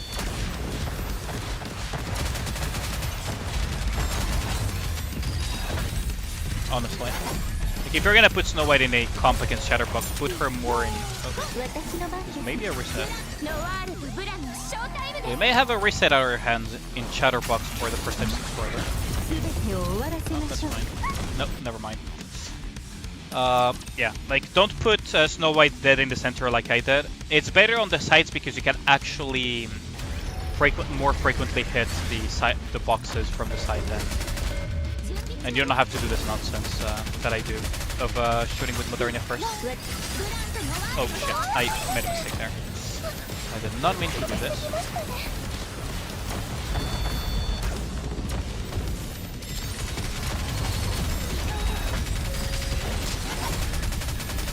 I did not mean to do that, but whatever. It is what it is.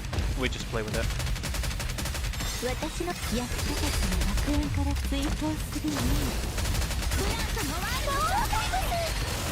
Like, if Snow White was in Modernia's position here, you could basically hit all boxes and shoulders and everything. And just straight up nuke a lot of Chatterbox's HP.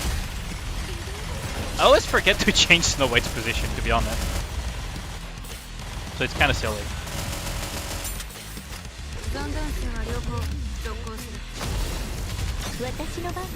Because here Snow White is not to the left enough either to take advantage of Chatterbox's position either. Modernia might? No, she didn't die. Okay, that's a surprise.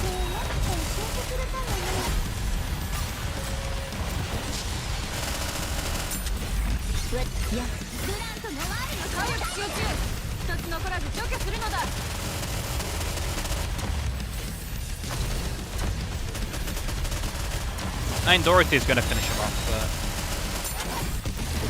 but... yeah, like, you're gonna go Dorothy, Guilty, Modernia, Horan, Helm. Yo, what up, Mystery? Nice to see you again in the chat. Horan, if you have better options than Horan, it would be better. Horan works, but if you have better options like Pierce units or something. Because Horan is really good at screen wiping, so you can use her on stuff like Blacksmith, but I don't know if I can recommend her on Chatterbox, right? Yo, what up, Eric? Between Horan and Snow White, depends on how invested your Snow White is, because Snow White requires hefty investment to get there. That is... my blind ass thought it was a freaking Pilgrim there for a second. No. Like, okay.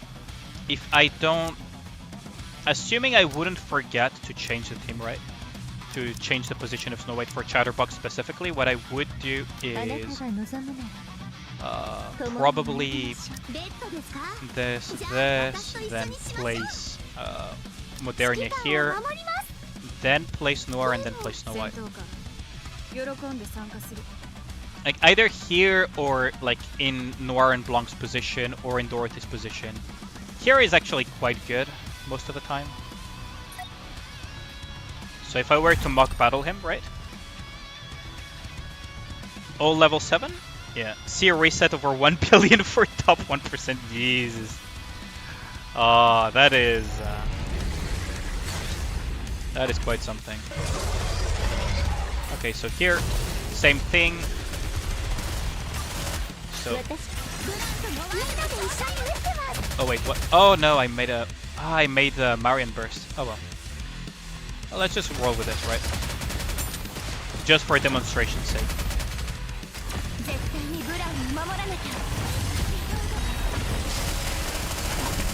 So assuming Chatterbox doesn't want me to reset to showcase this, he should smash the left side. Nope, he smashed the right side, so we're gonna reset to just showcase this. One more week left for Guilty, nice. Like, Chatterbox has multiple multi-angle hits, right? Like, you can hit through the head, it's not super recommended, but you can hit through the head and the shoulders.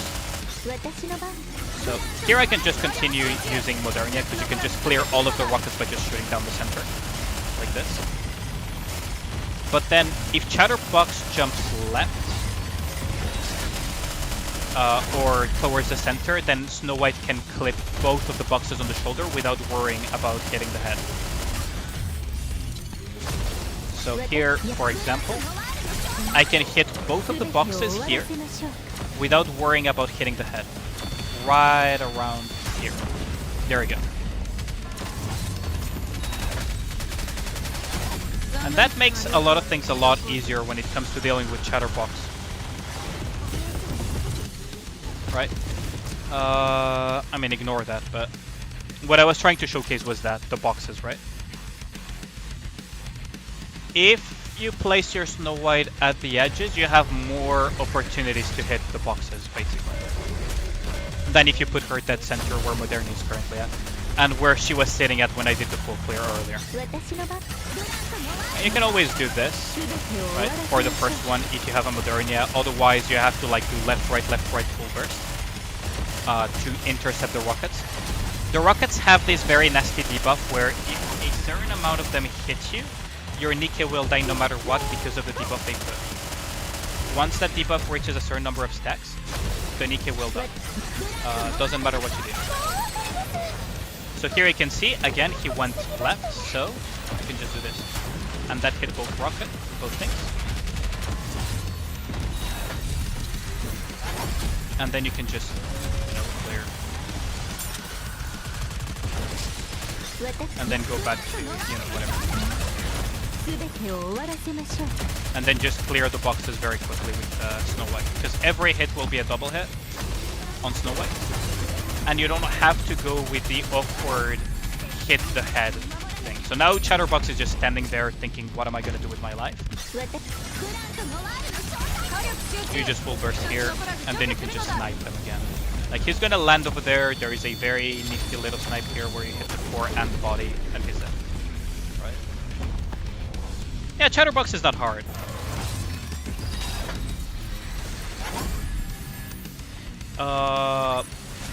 No, I can give you a very quick rundown of my hot takes about the summer units, Mystery. Like, I can do a very quick hot take about it. I can just, let me pull my Twitter real quick. Also, I need to make sure that my Twitter is safe for stream, because my regulars know what my Twitter looks like usually. Let's not pull the Nikke JP this time around, because it's kind of annoying translating that, especially since I'm not that great at kanji. Let's open the neon thing and let's look for the Mary thing. And I can do a very quick hot take session. And you guys can also give opinions, right? Like I'm not the guy that is like knowledgeable about everything. This is kind of like just my hot takes. But you guys can also just put in your opinions. So let's go into the browser. My thing should be safe for stream now. So Neon, she has the potential of having my hot take is she has the potential of having the same issues as Isabel, right? So if I go to Nikke.gg, just to pull out Isabel's thingy, right? Database characters. This is something that I don't like about Neon's kit, is that it has the same pattern as the marked target with Isabel. Now the scaling could save it, but every additional thing will give more effects, right? So first burst is 12% damage to parts, second burst will make it 24.8, and third burst will make it 43.2% damage to parts for 20 seconds, which is big. Like, don't get me wrong, that is big. Hot take, so hot it can melt still, exactly. Like, this is just a pure hot take, right? Like, my main concern about her is the fact that you need to burst multiple times to get the effect out of it. And the problem is that it's a 40 seconds. So once every two. So to get the third one, you'll be pretty deep into the fight, which is why Isabel kind of suffers as well. Well, she also suffers from being a shotgun, right? But Isabel kind of suffers from this as well because all fights in Nikke are time battles, right? So you have a time limit to kill the raptor. This wouldn't be such a big deal if Nikke gave you near unlimited time to clear a battle. This would clear up strategies such as stall strategies to try to stall out a raptor and kill it. I assume part of the reason why they put a time limit is because of that, is because they were scared of people just looping raptors into oblivion with healing loops and everything and just killing them after multiple hours of grinding it down. Kind of like that one Goetia kill that happened in Fate Grand Order. Those who know will know what I mean. But here, like, that's the issue that I have personally, is that, okay, you have to stack it to get the maximum effect. Now, whether or not the other effects are good enough at 1 or 2 stacks, we'll need to test it. The numbers are probably there. I don't know enough about it. And she will probably be a fire boss specialist because of the damage as strong element. Like, once you enter full burst, like, this is when entering full burst and then the thing, right? So every time you enter full... Wait, did I read it wrong, or is this when she enters full burst? Maybe I read it wrong, because it says activate when using burst skill. So the first one does activate only when she uses her burst skill, right? But the second one stacks damage as strong element when entering burst stage 3. So this is not dependent of herself entering full burst, so that's good. Damage as strong element ups for 10 seconds. I mean, that will make her a specialist against fire bosses, right? You only usually burst once in regular battle. Like there are many limitations to this type of stuff, right? Exactly. So that's like my concern is about how many times realistically will Neon be able to burst in a battle. I mean, in boss fights, you will probably be able to burst multiple times. Uh, Hopefully, she'll be able to burst enough times to make it relevant before you time out or whatever. But Like, that's the thing. Affect self, change the weapon in use, damage 11% of final attack, lasts for 7 seconds, deals 11% additional damage.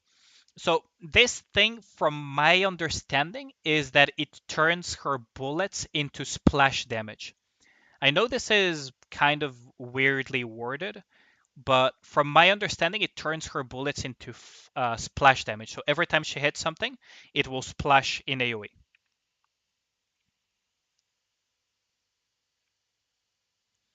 Yeah, I mean, that's a hot take, right? My hot take about Summer Mary is that she is a very, how do I put it? She could be very mid forever, right? Because this is, I mean, it's not horrible, but it's not exactly the best either. Like, only water code allies for 3 seconds, attack up. That's kind of low, isn't it? But she does heal a fuck ton if she gets her stacks up, and she doesn't suffer from the same issue as Neon because she's 20 seconds, so every burst cycle she's going to be bursting.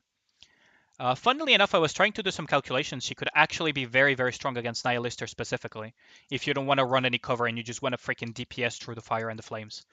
But anyways, like, that little thing aside, she doesn't have like the issue that Neon may face because she's 20 seconds. Now, my question is, how does the skill 2 stack? Because once it says for 3 seconds, the second one it says a different number for 5 seconds, and the third time it says another number for 10 seconds. So my assumption would be that the first time you use it is 20% for 3 seconds, and the second time would be 34.7% for 5 seconds, and then 42 point no 43 43ish percent for 10 seconds. Like, my understanding of skill 2, and that will need some testing, is that this will increase in time as you get more stacks, and will stack additional effects as strong element for the units, because otherwise it would be very weird to have these tiered damage buffs, right? Especially since its effects changes based on the number of elevations. And it says that the previous effect triggers repeatedly. Like, what would make most sense is that the timer for the buff is 10 seconds at the end, and then the stacked buff is the addition of all of these. But it could also be 20 seconds for 3 seconds, 13 for 5, and 8 point something for 10, and it all stacks separately, and you would have a total of 40 something. But then the 20% of that will expire in 3 seconds, 13% will expire in 5, and the 8 remaining percent will be within 10 seconds, right? Like, that would be weird, to be honest. I hope it's not that. I hope that my first impression is the correct one, because that would damage her a lot. Max HP is effective healing as well, by the way, because once you go back to the regular HP, the additional HP threshold given will be turned into kind of healing. So that's a thing as well, with max HP in Nikke and many other games, actually. And the healing is pretty strong by the end of it. Like, it hits the 4.5% threshold every second for 5 seconds. So that's 20% for every full burst within the 2 cycles. And then it becomes 4 plus 6, like 10-ish. It becomes 50% within 5 seconds. That's a massive burst of heal, right? Like, she could be mid. Now, here's the hot take, right? Well, everything else was also a hot take, but here's the hot take. She could be really good. She could become really amazingly good, depending on what they release later on. Because she's a water support specialist with a healing niche. So depending on what they release in the future, like if they release really good water code units that she can support, she will shine a lot. And if they release a lot of fights where you need some form of healing that can be quite intense, she could be really good. the problem is that she's competing on Dorothy's slot for, water code. So that is one of her biggest issues. In theory, you could also run her with Dorothy, and you could just heal whenever needed with her, and then just go back to Dorothy's thingy. But there are other options to do that, right? But in theory, if you have a very healing intensive fight, like, I don't know, a boss that puts a lot of damage that requires you to heal very consistently, her burst of healing could be good. And she would be a very good support for some water code teams depending on what they release in the future. The problem is that she could also just stay mid forever, right? Like, that's the problem with heavy elemental type support units. This is not just limited to Nikke. There are a lot of gacha games that have done this route, and some of those units become absolutely fucking stupidly broken in the future based on the bosses and, you know, units of the same type that get released, but they can also just remain mid forever. Sounds like competing with Noise more than Dorothy? No, because Noise is 40 seconds, so you're not. It's not exactly competing with Noise that hard. Noise also has a different niche, right? So if I go to Noise, right, characters. If I go to Noise, she has a kind like she has the healing niche, of course, but she is 40 seconds, and she has a different purpose type of niche as well. Whereas Mary is very, very strong burst healing once you reach the three stacks. Noise has a powerful burst healing, of course, right? Like remember, Noise Noise's healing is 2.4% of max HP every second for 10 seconds. But she also increases the max HP by 49% for 10 seconds. So this amplifies kind of her healing. And it's of caster's maximum HP, right? But she has the niche of her permataunt and damage reduction, but that's whatever. She has the niche of the permataunting ability, right? Like back in the day before the days of Sakura, back in the days of when before you had Sakura, you had the noise dance, and before the days of the Makima strat as well, where noise would permataunt Alstein, and then you would just iframe all of whatever Alstein tossed at noise to be able to clear it, right?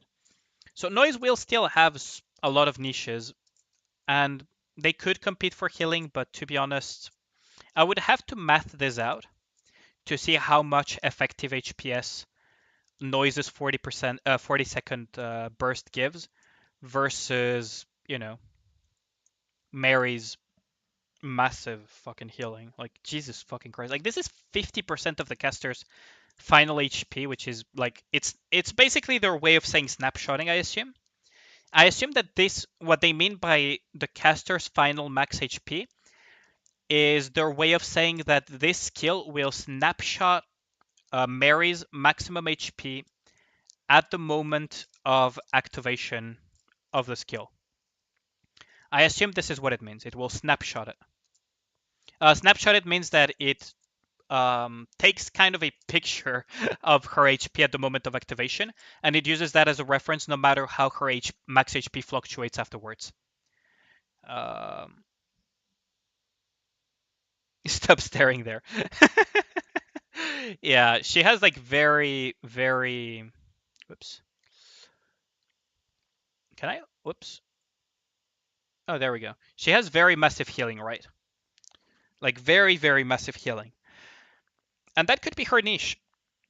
Like very, very massive healing and very, very massive, increases to elemental damage, depending on how they set up this. Because this is the biggest question mark for me.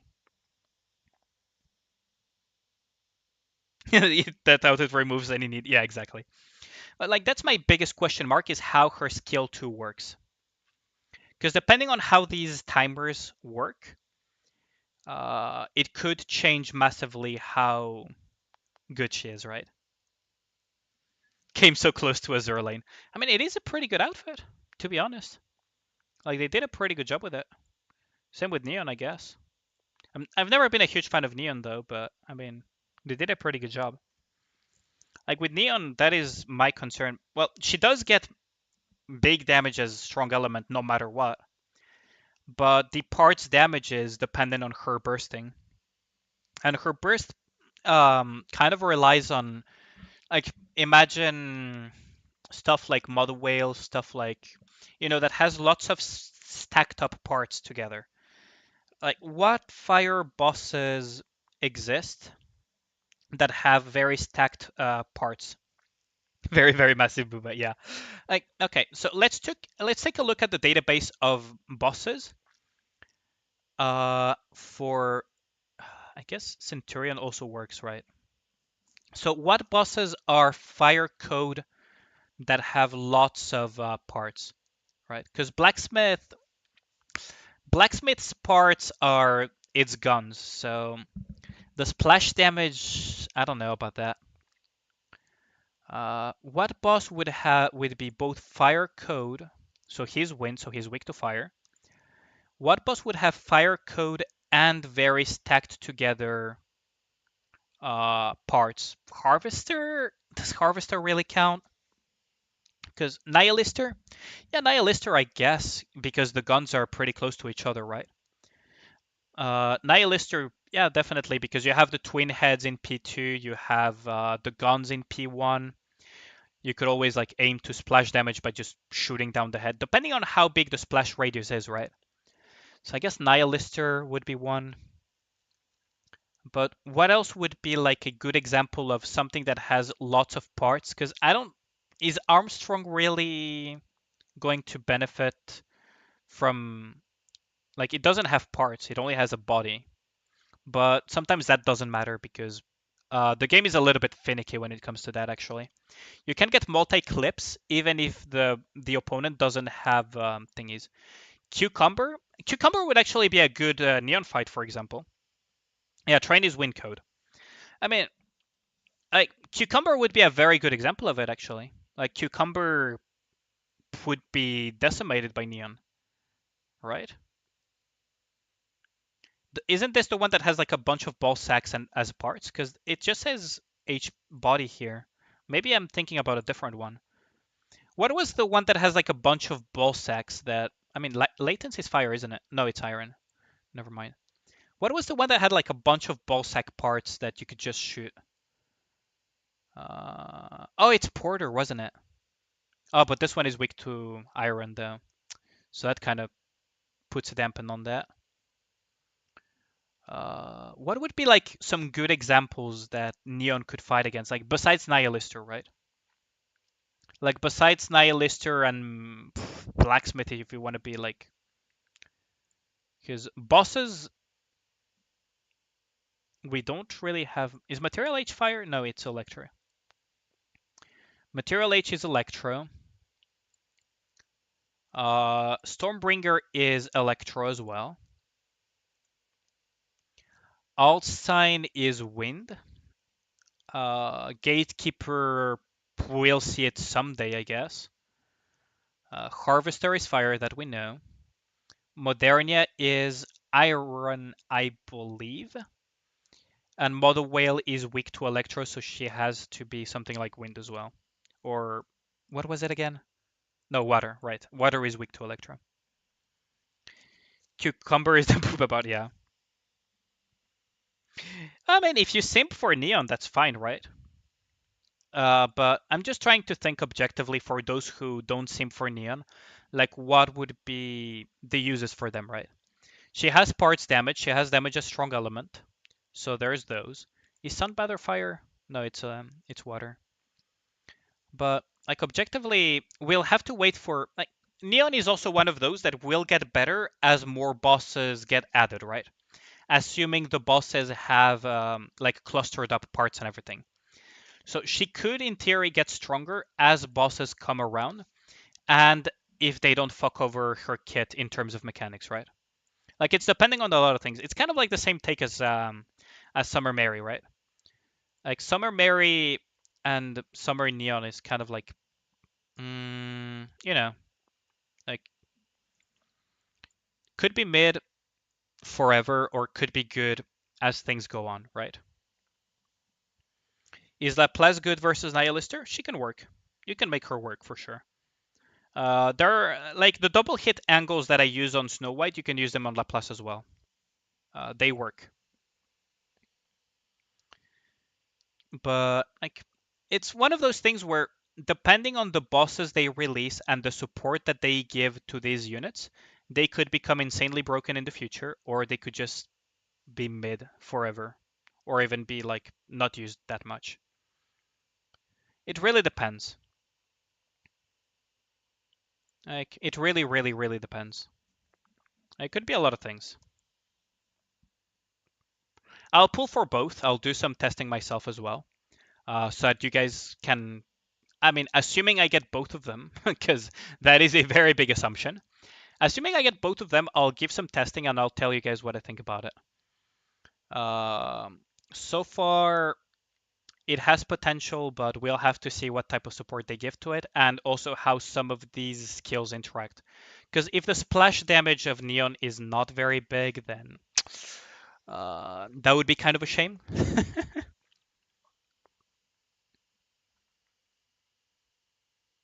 Oh yeah, I mean, regular Mary, right? Like regular Mary suffers from a lot of issues. Uh, where is regular Mary actually? Let's put them as shotgun, burst one, Mary. I mean, she suffers from quite some issues, unfortunately. Like, this, funnily enough, like, if you look at this, right? Last bullet hits target, one ally unit recovers 8% HP. When entering full burst, HP potency by 23% for 15 seconds. I need to check how the formula works, but like HP recovery of 37.62%. Like, Summer Mary on this just heals way more. Straight up. Yeah, what up, Team Junior? Nice to see you again. Yeah, I'm really happy and very lucky that I got my PC working quickly enough. Like, I got very lucky that the fan was available in one of the suppliers of the repair shop I brought it to, so I didn't have to wait the actual 2 weeks. It was the last one in stock though, so I was very lucky. But like, even at stack number 1, Mary could, in theory, stack 1 or 2. Mary could probably, using Napkin Map, like do as much, if not more, healing than freaking Mary baseline. And it's a 40-second cooldown. Like, if this was 20-second cooldown, it would be so much better. Like, that is such a shame for Mary. If this was 20 seconds, it would be so much better. But yeah, I mean, like, we'll have to see. Current team is Leader, Dola, Modernia, Helm. Helm will definitely help a lot, but you will have to make use of her aggressiveness type of healing, right? Okay, let's just go back to the game. But yeah, like, those are kind of like the hot, like, these are like piping hot takes, right? When it comes to those units. Although I'm probably not known for making very extreme takes, so I'm not gonna say like they're gonna be hot garbage or anything. But like, those are kind of like my hot takes, like before doing any testing whatsoever, what they kind of look like. Just like better Christmas end, yeah. Although, realistically speaking, besides PvP and Snow White Comes, what do you actually use Christmas End for? Like, realistically speaking.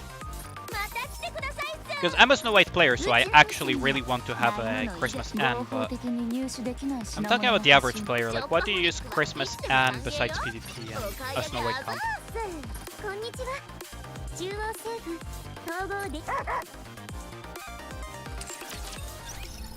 Like, you probably know way more comps than I do, Ragnar, so you probably have some idea. For me, it's like, I don't think I've seen her being used outside of Snow White comps and PvP. Let's give Helm this. And then give some hand-me-downs to Drake. Because Privity is already spoiled enough. Let's see. Nihilister is actually pretty fun to play, not gonna lie. I'll show you guys a little bit in the shooting range as well. Nihilister is actually pretty fun, not gonna lie. Like, is she gonna be good? No idea. But, like, she actually has some pretty fun gameplay. Let's just put some generic burst one that does 0 damage. Generic burst one that does 0 damage. I choose you. And then Nihilister. But she has some pretty funny stuff. Can I have the tier 9 attacker helm? If you saw what I do usually with how did I change? Oh, I'll show you in a bit. Tim Jr. It's in the commander's room. You can do that. So now I have 2 pierce, right? So every time I full charge a shot, the next shot will pierce and have a wide thing. Right? So you can see it whenever it happens. So you want to kind of alternate between shots. They really did marry it already there. And then you have the Nihilister burst. Which puts a dot and does damage. She does damage, to be honest. Like, genuinely, she does quite a bit of damage. Doesn't look like much because I'm not doing much here. But when I did it on Pilgrim Tower, she dealt more damage on Chatterbox than Modernia. Like, yeah, what Namida just said is basically what you do. So to change the music, so let's say I want to change the music right now, I go to the commander's room to the jukebox, and then from there, the 3 little dots on the right is what I'll choose for changing the music, right? So if I go here, go to the commander's room, just to give you a visual on it. Man, I'm gonna need some water soon. I barely drank any water today and it was very, very hot. So let's imagine I want to put satellites from Amelie as either the commander or the lobby. I can just put this. And now it's in the commander BGM, and now it's lobby BGM. And if you want to clear them, you can just clear them like this, back to their default. So you have a lot of choices that you can unlock as you go through.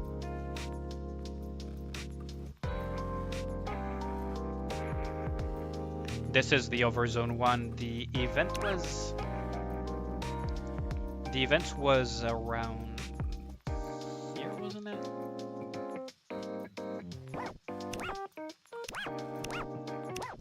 Invasion. Wait, where was the event one? Because now I want to put back my freaking songs back up. Oh, yeah, there we go. I put Queen's Order last time. I'm gonna put Dilemma now as the lobby BGM. But you can put just about anything.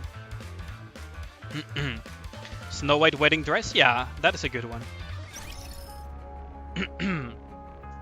Yeah, exactly.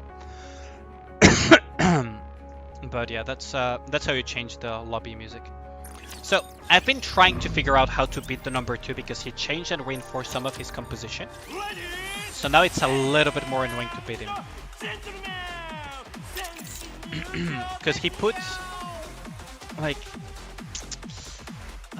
I need to figure out a way to kill his Scarlet before he kills everything. The problem is Noah and Biscuit kind of clipped my thingy. Same here. There's so much rocket launcher. I'm gonna change Rosanna somewhere else actually.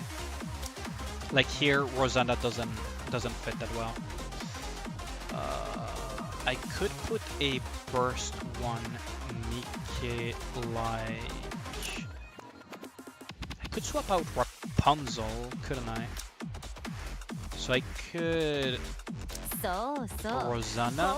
Noah has a taunt, so it should go over there. And then we put Rapunzel here. But we have to.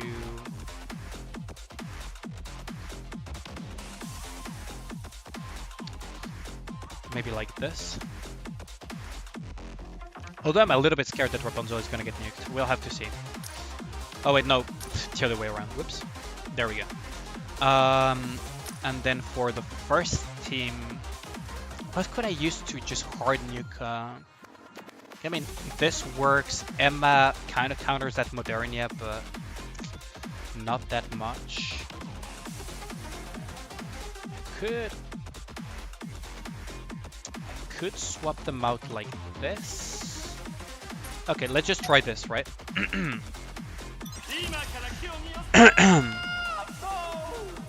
Can counter Scarlet. I mean, that would be funny.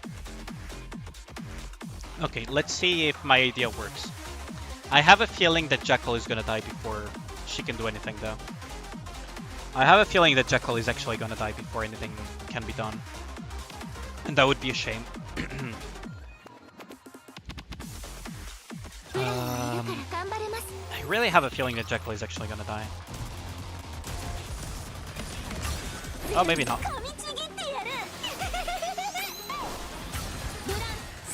So, will this work? Nope, not enough. So now Scarlet is going to survive, and now she's gonna slash everyone and everyone dies. So yeah. That is unfortunate. I really need to figure something out here.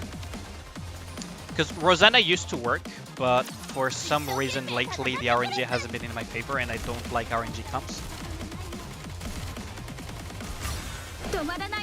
So Noise is gonna burst, but it's probably not gonna matter. Polly is going to burst, and then what? Both teams get stunned, so we just stare at each other. And now I hope for the best. I mean, Noise is getting is using her taunt, so that works kind of in my favor. I guess this kind of works. And now we have Shangri-La to cover for anything that happens. Yeah, that kind of works, I guess. Now my concern is because the other team doesn't have Rapunzel anymore to keep them alive. Hopefully Rosanna can compensate for that. Yeah, it is very annoying. It is very, very annoying. In Rosanna is getting clipped. That is really unfortunate. Oh right, I did not put. Oh no, I did not put Rosanna in the correct slot in the arena. I mean, it's not gonna matter because this team is stronger than the other one, but Rosanna was on the wrong slot there. She didn't even get to burst. I mean, it worked out, but I'm not a fan of what happened there. Yeah, of course they do know, and yeah, they're gremlins for sure. But maybe I should just swap Rosanna somewhere else in this team. Like move her here, but Noah is going to taunt and then Rosanna is going to get clipped, so I guess I want to put Rosanna here. I guess something... Putting her dead in the center sounds stupid, but we'll see for the next time around. For now I'm going to save this hit in case he tries to tag me back. Oh, I forgot to pick up these rewards. But okay, for now that team works. Police Ingrid's dog confirmed. I mean, that's one way of putting it. Like, I remember, like, the guy that is very PvP oriented, right? Let me just look at Discord again for that comp.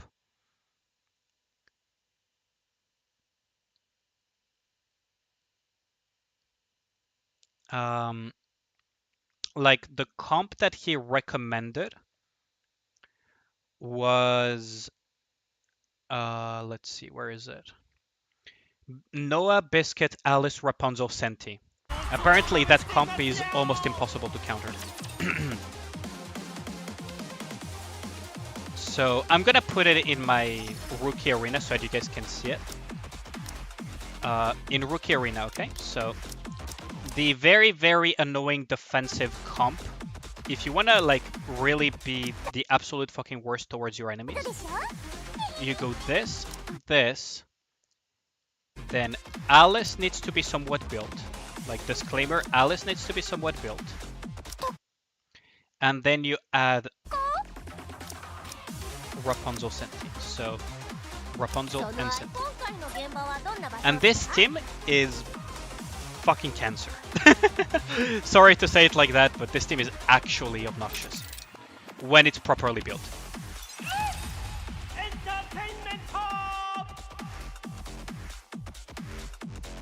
Like, I believe it's this one.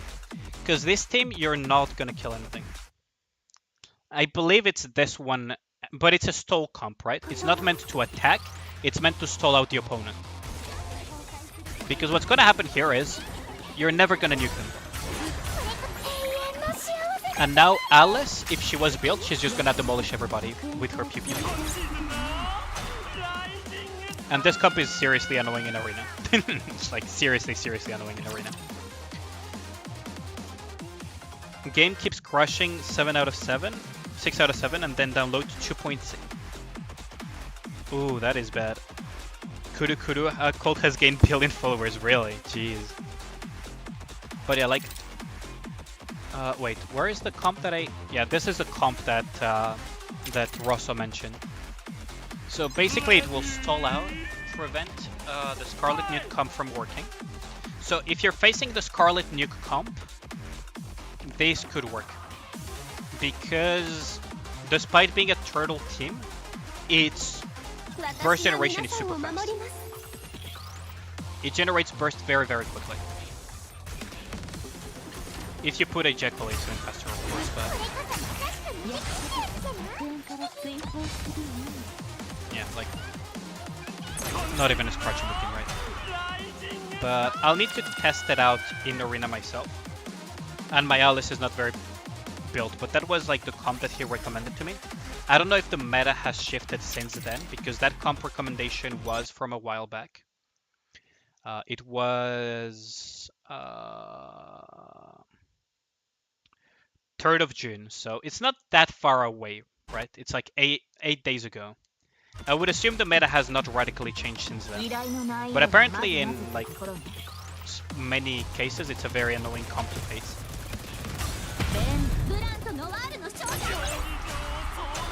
And for Rosanna, if you want to counter her, run stuff like Emma, run stuff like rocket launchers to try to clip her.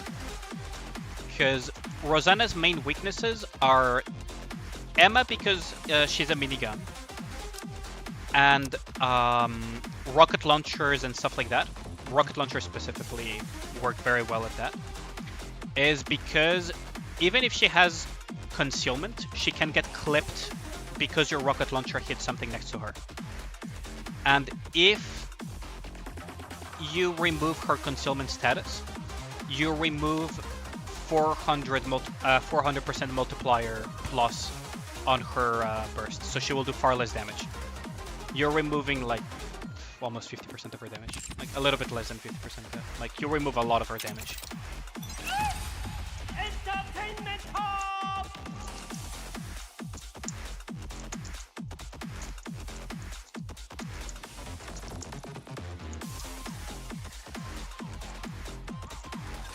But like that's the idea for the...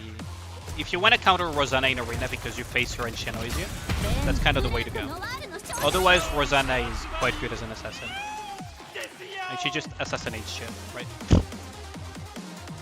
I kind of wish the details in arena also told you towards whom she does damage. Yo, what up, Nick?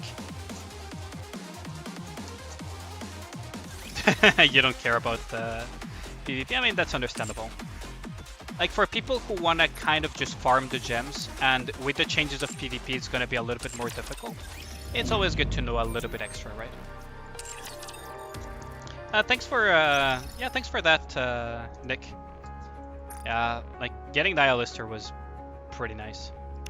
Nihilister is also your own personal trauma, isn't it? From when I was progressing Nihilister chapter 20-something. 22, 23? What was the campaign at? Late Nihilister.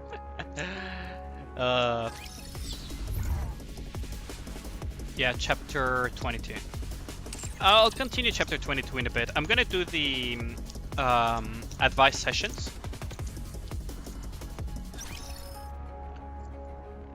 kind of want to record the Nihilister advice sessions, actually. They're pretty cool. Show you the Dragon Mummy? Yeah, sure, of course. I'm going to do an advice session starting with Nihilister. So, what I'm going to do for the Nihilister advice session is I am going to temporarily hide chat and I'm going to record it at the same time. Because I kind of want to put some of those Nihilister advice sessions in my YouTube. Assuming the advice session we get is actually interesting. Right. So, sorry chat, you're going to have to disappear for a second from the stream. Sorry about that. And then we're going to go straight into Nihilister advice session.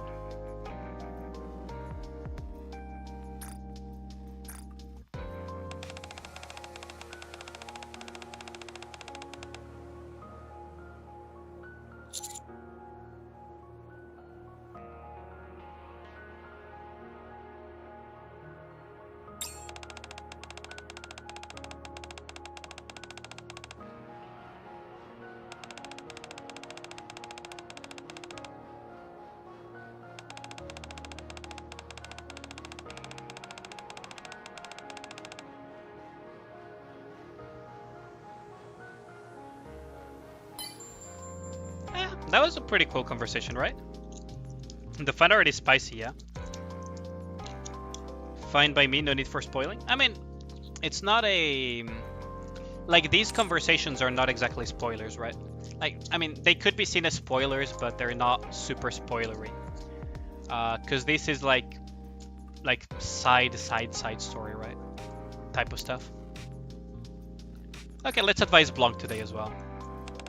The art is really spicy. Yeah, I've seen that.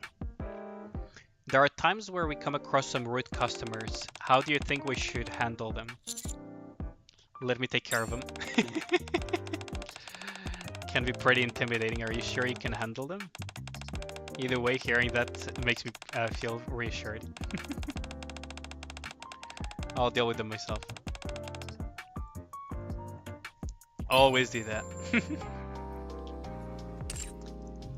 Do you guys have any suggestions for advice sessions? Because I always do that during my streams, right? If you guys have any specific Nikkes you want to see. Otherwise, I'll just continue.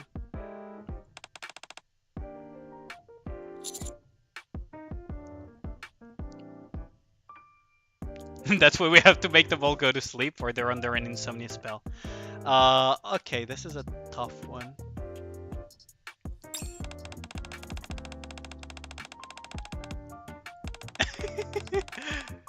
I don't know if this is scary or not. Advise all the dogs, Blanc Noir. No need to spoil me the correct answers, by the way, but I don't mind getting the wrong answer. But thanks for the help, Longtron. All the dogs? So all of the dogs would mean Polly and Biscuit. I mean, you guys get like one per person, because otherwise other people may not get the chance. So choose between the ones that you consider dogs. Just leader count. Like, just say, like, if you have any specific Nikke preference for thing, like, just say one.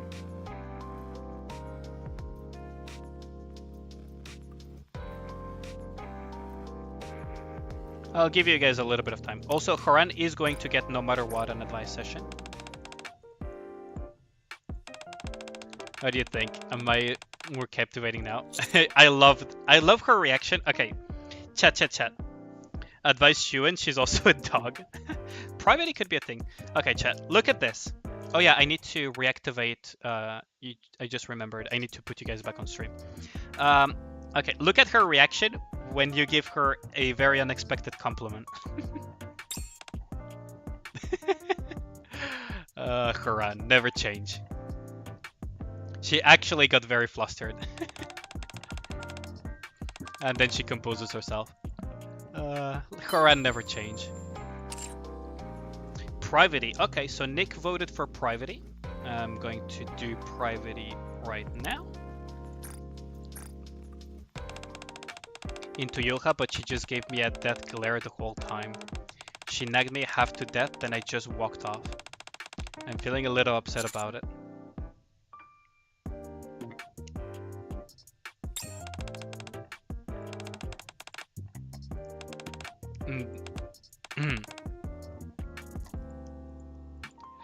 Priority. Anis is a dog. I mean, I don't mind doing Anis, like it's fine. She's actually quite popular now that I think about it. Anis is just a dog. Oh boy. But I find the heat of the battle kind of trailing. I can't believe I'm saying this, but I may be a warmonger of some kind.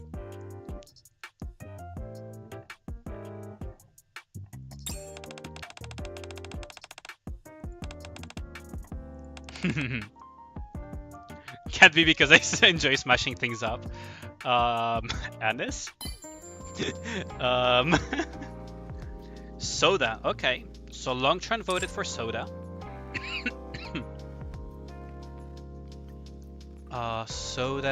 Soda, poppin'. There we go.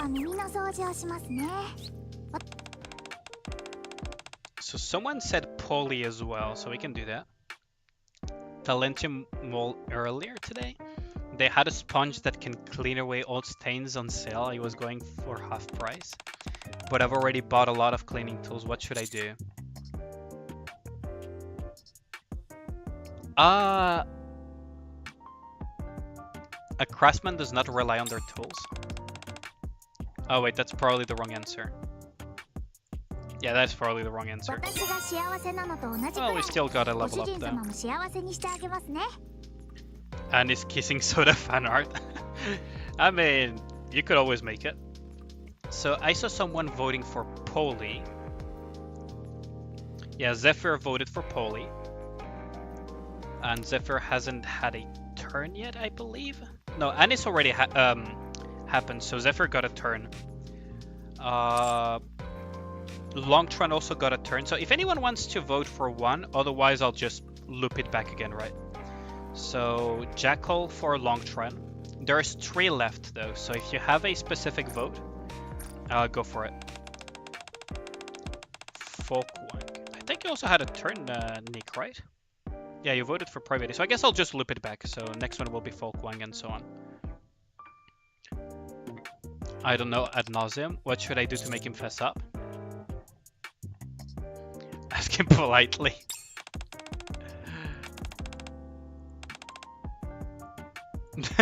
Jackal. That was the wrong one. Maybe he really didn't know. Okay, that's the answer for next time. Okay, so I saw a Folkwang vote and a Senti vote. Okay, so that will be the last 2 then. Senti.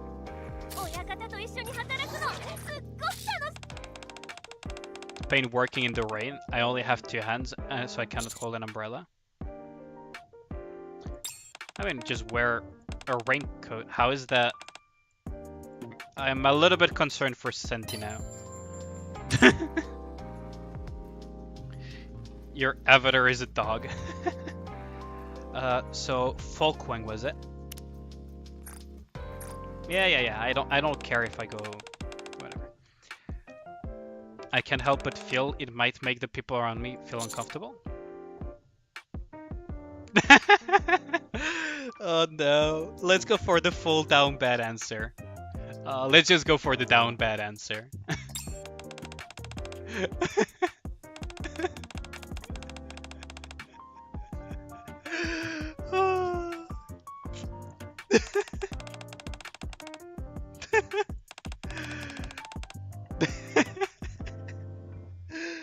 Oh no. The down bad answer. Okay, so we've done all of the advice sessions. Oh, I have not given gifts, have I? Who should I give a gift? Oh, probably Horan. Like Horan, just to complete her. Right. Okay, there we go. Where's your pilgrim attacker? I mean, we ran out of advice attempts, by the way.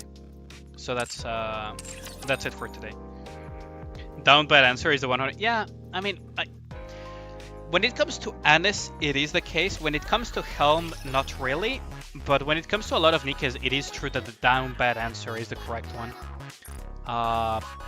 Probably a lot to do with the lore as well, actually, if you think about it, because of how they're basically not treated as women. So you're kind of the weird one out.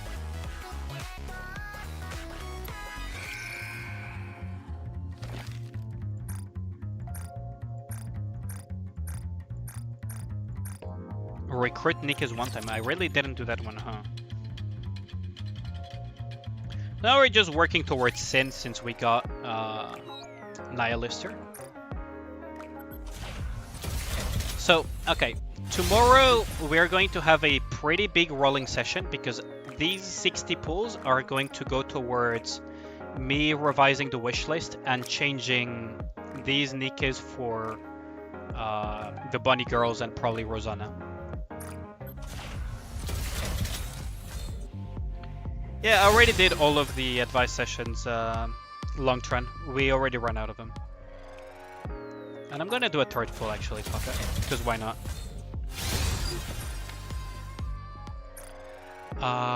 Let's see.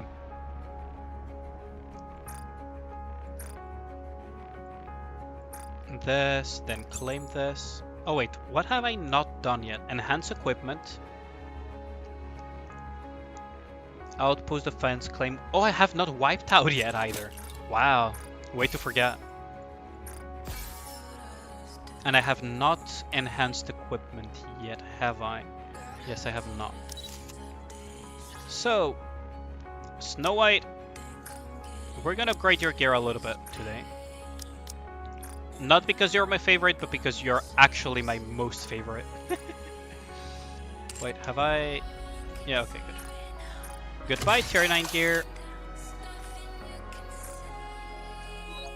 Okay, so let's continue. We can upgrade this, I guess. Yeah, we can. Bye, tier 9 gear. See you next time. Same here. Oh, I guess never mind. Can I upgrade anything else? Oh, maybe Maxwell's helmet. Mystery is like, this is pain. What is my outpost level? Not that high actually, because I have not gone very deep into hard mode and I have not finished clearing chapter 22. So it's only 154 at the moment.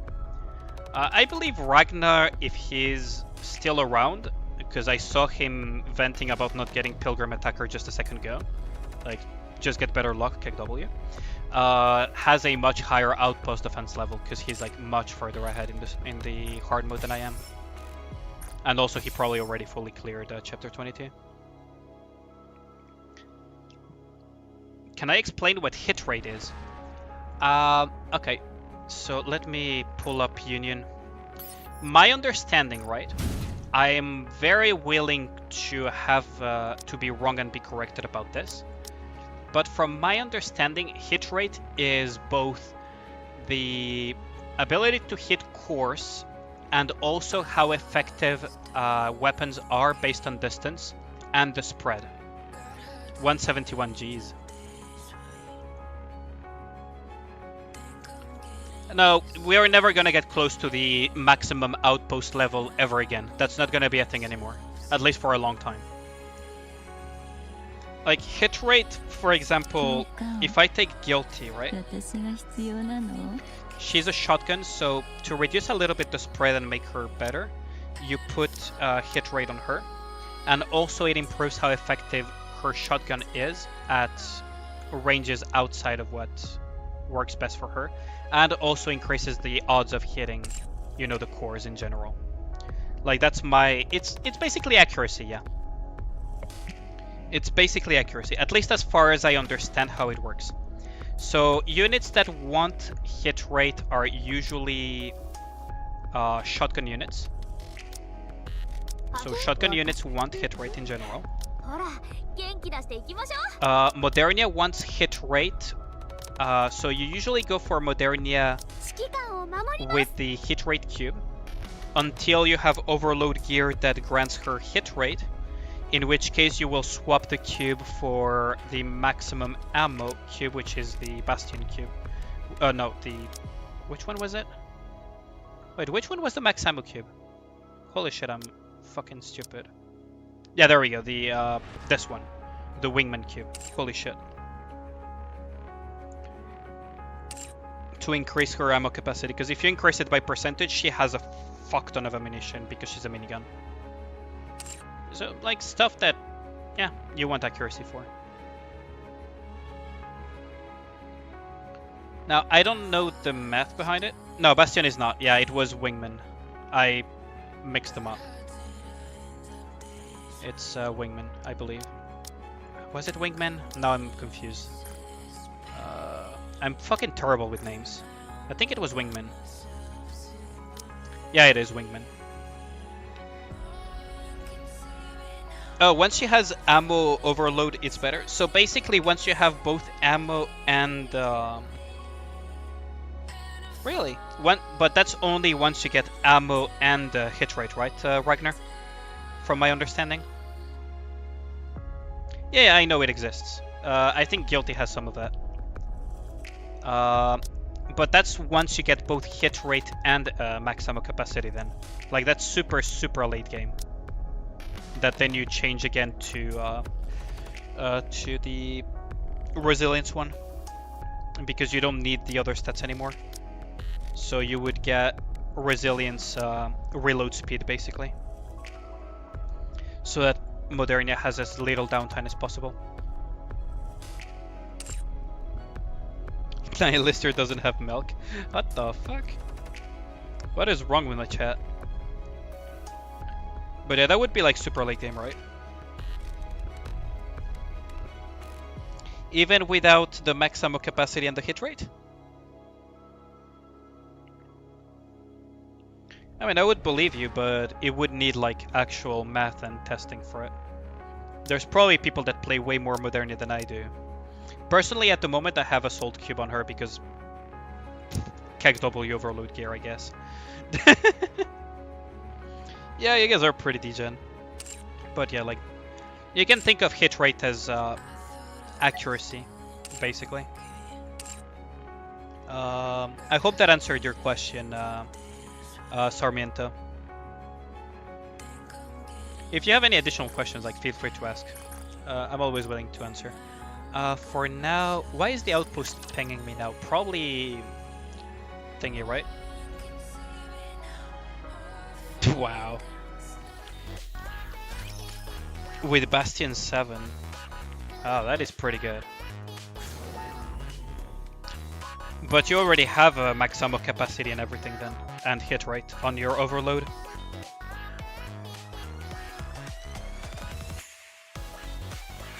Yeah, I mean, they can't compare once you have like both of those stats, right? Unless you're making the argument outside of that. Which, I mean, would be fair considering the recovery that you're mentioning.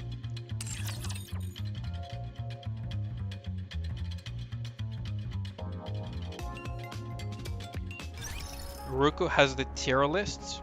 You guys want me to join the waifu tier list? I cannot join voice calls while I'm streaming. Sorry about that. It's kind of like the policy here. She still gets 120. Yeah, fair enough. But is the number of bullets she gets back a percentage of the bullets, or is that... I mean, if it works like that, then yeah, it's gonna be better, no matter the situation. I thought the number of bullets you get back was a percentage of your max bullets. But I guess I was wrong. I haven't really reached that point in the game for Modernia, so I can't really talk about that, honestly. Lower than 60. Okay.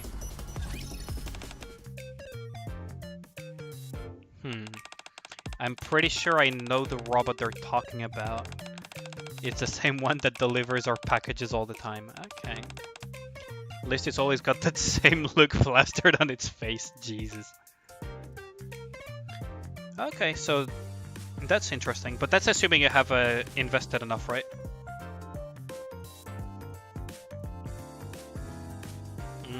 I see. So that's where it becomes a little bit less worthwhile. Okay. A stationary V. Robots like these are a dime in a dozen. Apparently the robot shuttles back and forth between the shelter and Smile Mart. Smile Mart, really? That sounds oddly similar to Smilegat. Submachine gun.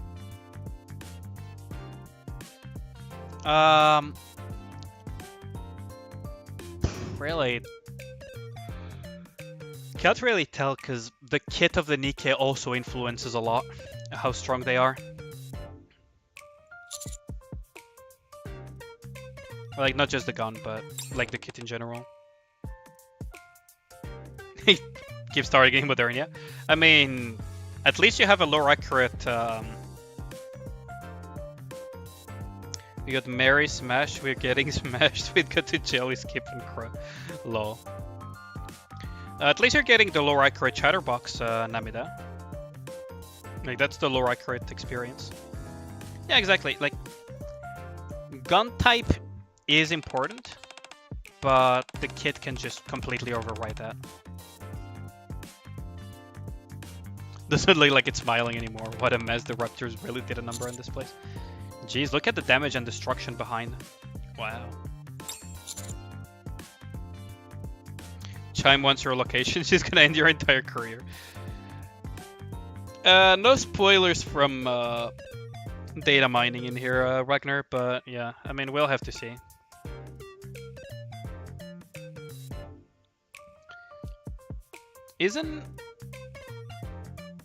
Why didn't do VA for story?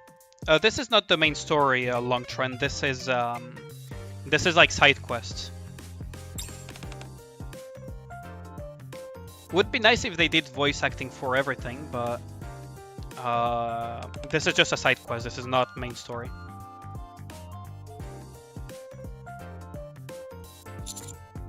I mean, a bullet will still kill you no matter what, Zephyr. Like, sure, maybe the military doesn't use it anymore because it's not effective, but get hit by a submachine gun and you'll tell me if it's effective or not.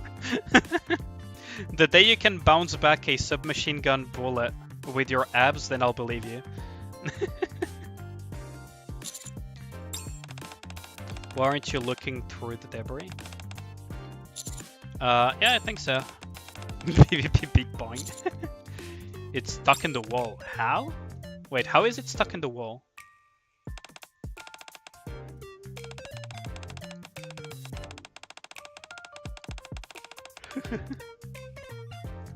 Isn't Solin submachine gun as well, now that I think about it?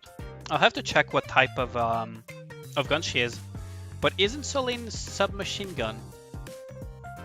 She is, right? And she absolutely shreds nowadays, doesn't she? Or did they fix her in the end? Ragnar, do you remember if they fixed Solin or if they left her as strong as machine pistol? No, but I mean inside of the game as a category, right? Simmer down, we'll get you out of here. I knew it was coming. Drawn in all the nearby raptors. Oh, so this is like right after the disaster, huh? Encounter. Solin. Yeah, they massively buffed Solin, but at some point, some people were showcasing Solin like out DPSing straight up Scarlet and shit. So I was wondering if they kept it that way or not. I mean, assuming you keep her gimmick up, right?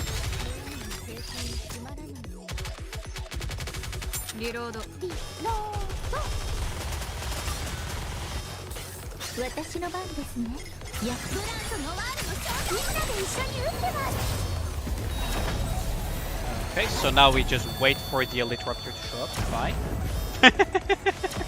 I love stages like this with Snow White because you can just predictably take care of them. Except when you have these type of bombs to deal with.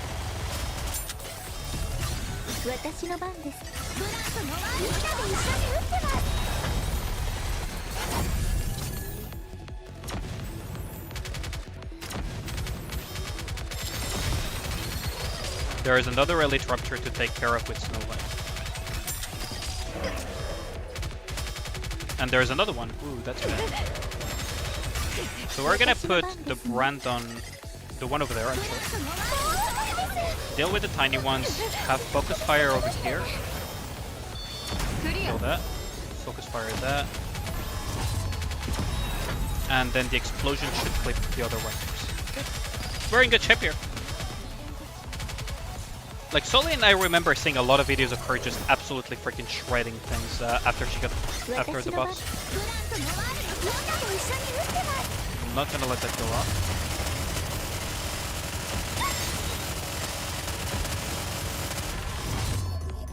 There we go. We're gonna talk about Solin having machine gun pistols. Where's Crow? Yeah, Crow is basically like Reaper from Overwatch, isn't it? Like that's the name, right? Reaper, where she just freaking tosses her guns, even without heavy investment, huh? I just love how Crow just shoots dual SMGs and just tosses them, and then just goes next. Like she's fucking Reaper from Overwatch. That you don't know? Yeah, that's what I was wondering. I'll check in a bit though. Like, I can check right now. I think Solin's guns are categorized as SMG in Nikke. I'm gonna check real quick because I'm actually curious now. But I do remember Solin very reliably shredding shit once she got her buff and correct conditions. I think she's SMG, right? Yeah, she is SMG in the game. Like, I don't know if you're still here, Samiento, but like a good example of a unit that now that she has been buffed just absolutely fucking shreds. Let's just put this, let's remove this, and let's put a reliable 20-second thingy. And then let's put Solin. Let's just showcase this real quick. And then let's just put a bunch of buffers. So you're gonna buff, you're gonna buff. There we go. Like, if you feel her gimmick correctly, she is quite good. I just love how it works though. Like, look at this freaking hit rate. Solito skra. Look at that shit. Fucking hilarious. I don't know if you need to burst with her though, but... There we go.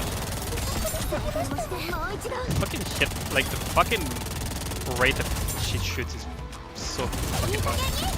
I love it. Like, this buff is so cool.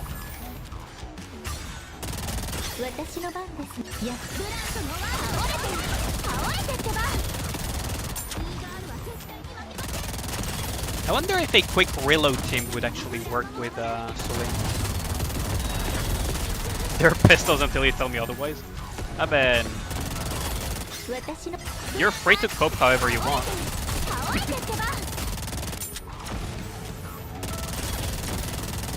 Wow, that 4 million filled really quickly though. I wonder if Solin is actually going to be competitive in damage, considering she's probably the least built out of all of the Nikkes on the field at the moment. Like, she's by far the least built out of all of the Nikkes on the field. Like, Noir has overload gear, Private has a full set of Elysian gear, Dorothy is fucking core 2 with multiple pieces of overload.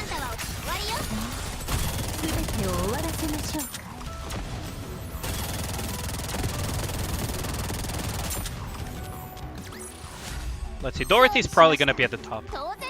Like, I'll say this, yeah. But Solin actually competed. I mean, this is a very limited test, but... Well, she's shooting normally? Yeah, they go brrr. Yeah, exactly.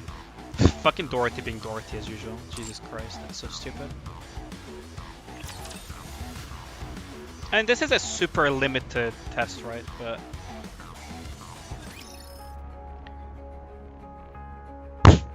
nobody cares about this. Like, nobody cares about the shooting range rankings. It's basically just a dummy test for for things. But yeah, like, if you have... I would assume that you would go probably hit rate and whatnot on Solin now.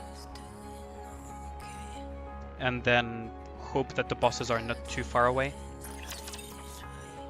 But I've seen some videos of Solin just absolutely freaking shredding things. Okay, let's continue this.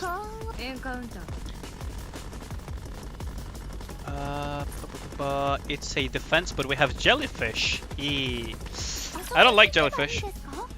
I was wondering if there were any decent attacker SMG Nikkes. Yeah, I mean, decent. She's playable, I guess. I mean, she got buffed, and there's been people that have been shredding stuff with Solin, but just remember that there's people out there that exist that have, you know, a full overload set of gear on freaking our Nikke. So there's people that are willing to go very far for their favorite character. I'm not gonna call out names, but yeah, like, they exist out there.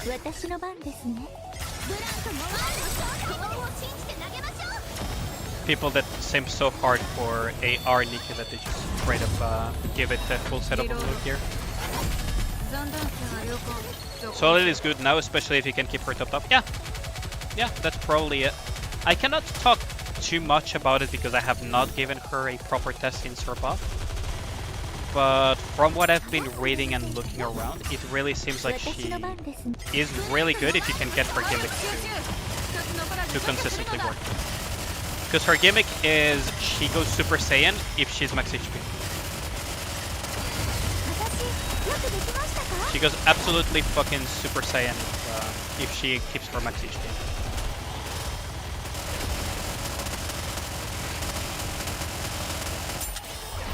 Ooh, that's not good. Might lose, but this is fine. I think I will be fine. Oh wow, another jellyfish, that's not good.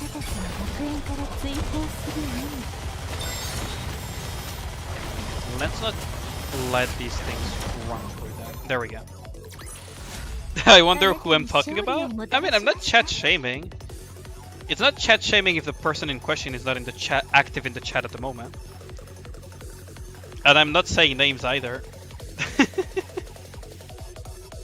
But yeah, if you ever, like, I'm going to show my Discord right now, Sarmiento. Like, if you haven't joined the Discord yet, unless you're like under a different name inside of the Discord, like, feel free to join my Discord, chat with people. I'm pretty active there as well, and a lot of the gremlins here are pretty active. Oh yeah, by the way, what do you guys think of the name change for the basic role for the Discord for all of the viewers of my stream? I wonder how many people even noticed in the first place that there was a change in name to one of the roles in the Discord.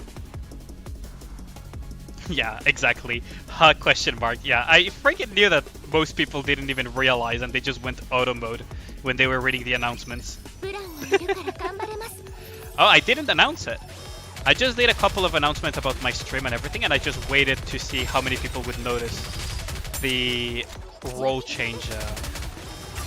Well, that was intentional by design.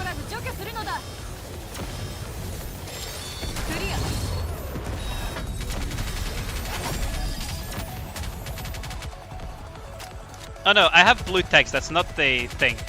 That I changed it to avoid confusion when people leave the Discord, because white text is the default for people that do not belong to the Discord anymore.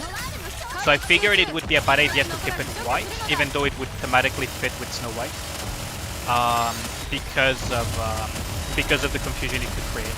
Oh, I'm talking about the basic, the common role, the one that everyone needs to get before they can see any channel. Justice just straight up went to my Discord to check it out.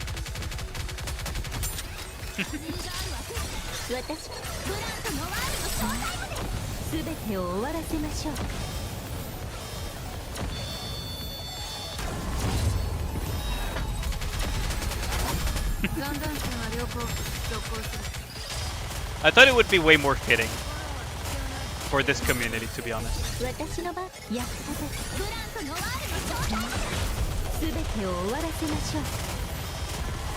Yeah, that is the new official name for everyone that joins my Discord.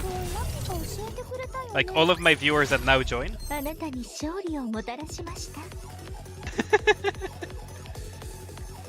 No, it's not just the color change. It's also the name of the role for all of my viewers that joined the Discord. You like it? I mean, it's nice, right? I think it's better than Snow White Enjoyers at the very least, in terms of like fitting the community and not being also tied just to Nikke. After all, we were able to clear the wreckage and succeeded in securing the robot. Oh, so that's the robot. That smiley thing is pretty cute. Like, if you go to announcements, you will notice immediately Longtron, unless you just never looked at what the name of the original role was.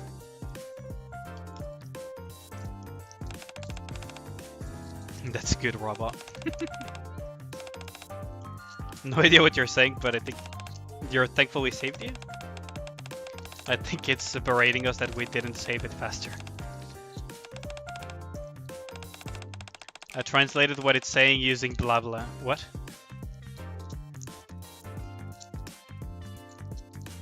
Wait. Is it real binary? Gremlin time? Yeah, exactly. Is it actual binary? Did they actually go through the trouble of making it in binary, I wonder? I'll have to screenshot this and check it later. I'm actually curious if they...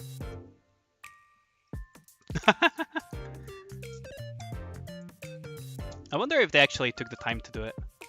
Because some games actually do it as an Easter egg.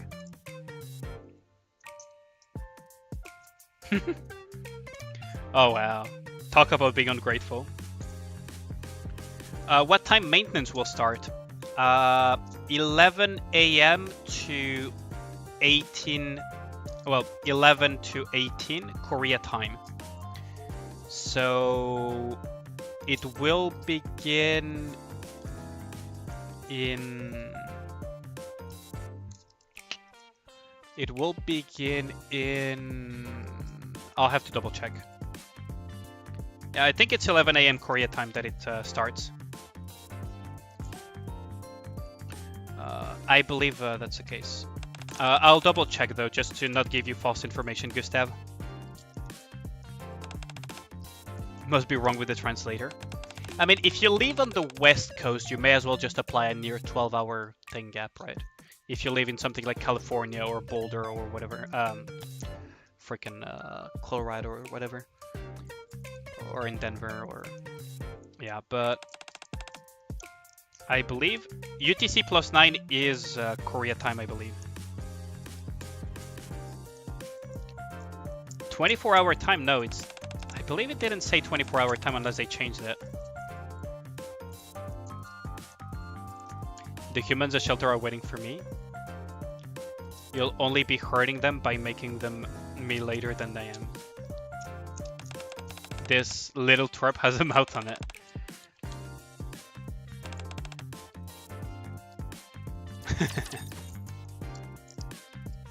Completing Chatterbox and got timed out. Ew. That is a feedback that I need to give to the Nikke devs, right? Is make it so that when we do runs for special interception or for solo raid, it doesn't matter. But for special interception, make it so that we can choose whether or not we want to keep the run or not and get the rewards. So for example, let's say you accidentally brain farted and all of your team gets killed by, I don't know, the drill, or you time out because you didn't play it properly. You decide to, okay, I don't want to keep this record, give me a retry, kind of thing. I think it would be way better. Kind of like how... do any of you play... do any of you play Punishing Grey Raven, for example? I think some of you do play Punishing Grey Raven, right? PGR. In PGR, you have the option when you do certain challenges. I think Phantom Pain Cage has that, where you fight the thing until the end, or you fight until whatever you want. And once you have done the fight, you can choose if you want to keep the score that you got or if you just want to not keep it. And if you decide not to keep it, you lose it permanently, but at least you didn't waste a full attempt so that you can just retry because you feel that you fucked up too much or something.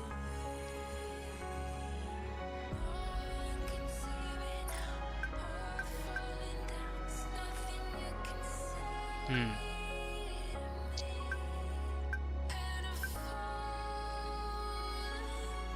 So, Aether Gazer is the same? Yeah, I wouldn't be surprised if Aether Gazer also has that function. But I personally think that it's something they should do for stuff like Special Interception, because it makes it less reset heavy, if that makes sense. It would make Special Interception less reset heavy.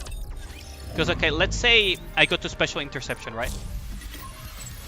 If I feel I'm going to wipe and not get a full clear, or if I feel I'm going to timeout, I will abandon the run way before it's actually the time for it to happen.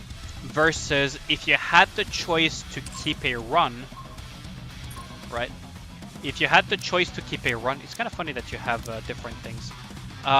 If you had the choice to keep the run or discard it, if you fight it till the end, then at least you can just see the result and just decide if you want to reset or not.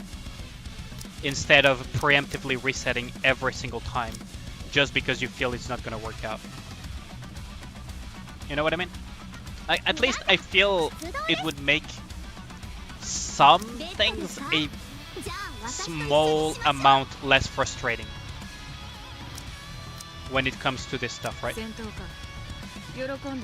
At least from my perspective. Oh yeah, I need to check the maintenance thing for you. Give me a second. So the announcement thing, you have the system notice update for June the 15th. So here it says expected maintenance duration 11 to 18 of June the 15th, UTC +9. So UTC +9, I believe, is Korea time. I believe it is. I could be wrong, but I believe it's South Korea time. Yeah, it is the South Korean time. Yeah, UTC +9 is South Korean time. So,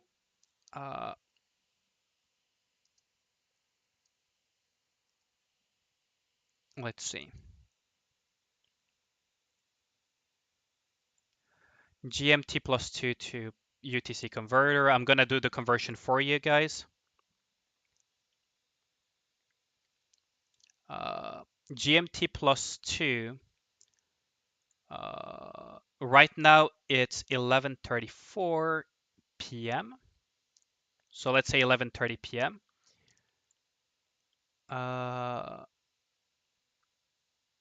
Wait, why is it UTC? Okay, so let's just say. Okay. So it would be 9:30 p.m. at UTC. So GMT +2 would be 2, then 7, 20, 30-ish. So in 7 hours, the maintenance will start roughly. But yeah. Let's play other game. Yeah. It's 10 in your place, huh? So you're a little bit further west, Kazuma, huh? I believe. Yeah, you're a little bit further west. You're probably either... Wait, how is that? You'd probably have to be like around Spain, Portugal, or like Western England, wouldn't you? I think. Universal time clock, otherwise... Oh, okay, so if it's Greenwich time, I always get confused with the names. So if it's +9, then it would be in 7 hours roughly, yeah, that the maintenance starts, and it would be 7 hours from now, and then it will last 7 hours. So the game will be playable with the new update in around 14 hours-ish. Something like that. Like, it's a very rough estimate, but that would be the estimate, I guess. So yeah, tomorrow I will stream it for sure, because in 14 hours I'll have more than enough time to stream everything. And you guys probably know that's when these type of events happen, I tend to stream a little bit earlier. Okay, so I've done all of the dailies and everything. I could do some more campaign stuff, or I could go Viewer pool, I don't know about viewer pools, but I'm not going to MLB. I'm going to at least get one copy of Mary and do a lot of testing on her.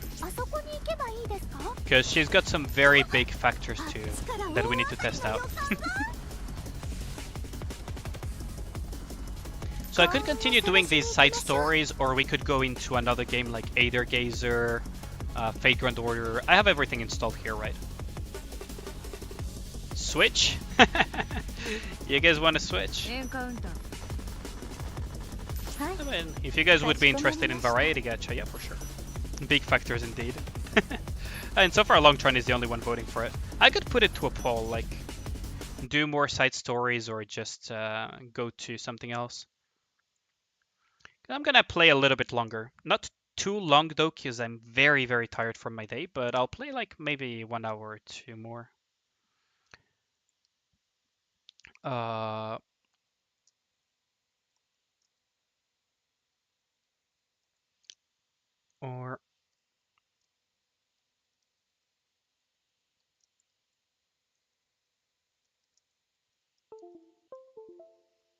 oh, fuck's sake, my phone disconnected for a second there. Okay, so I guess 1 dot too many. There we go. You gotta go work tomorrow? Yeah, see ya, Mystery. Thanks a lot for dropping by. I appreciate the support. So just add 7 hours to your time and that's where maintenance starts for you? Yeah, roughly. If Gustav, if you're like, basically, if you live in England, like London time, then yeah, just add 9 hours. If you live like a little bit further, like 2 hours further, like for example, in my case in France or Netherlands and whatnot, then yeah, add 2 hour, remove 2 hours to that, and then it becomes 7 hours.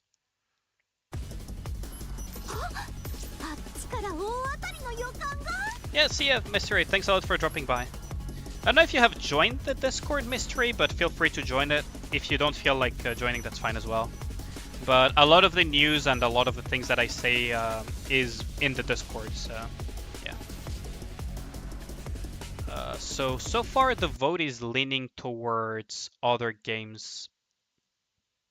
Only 5 votes so far, so I'll let the poll run a little bit longer. So far the split is going towards play another game. Oh, now it's side quests. Okay.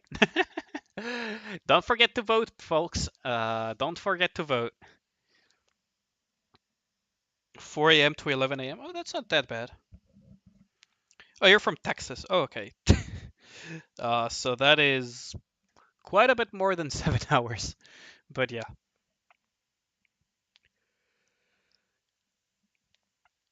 Right, I think you mentioned that once as well. Finished translating the binary thing and it's super messy, really. I took a screenshot. Yeah, we have like 3 Texans in my frequent viewers, actually. I believe Josas, you, and Phoenix as well, I believe, is from Texas. I could be wrong, but I believe he also mentioned being from Texas. Yeah, I have a bunch of Texans here. Oh, that reminds me. Okay, funny story time. Funny story time. I met not too long ago with some friends of my sister who lives in the US at the moment. And I shit you not. Like, she asked me like where I was living at the moment, right? And like I was with my sister and her friends and everything, and she asked like, where are you living at? Because you're not living like in the same city as your sister. I was like, oh yeah, I live in Paris at the moment. And she dead ass said, oh, I'm from Texas too.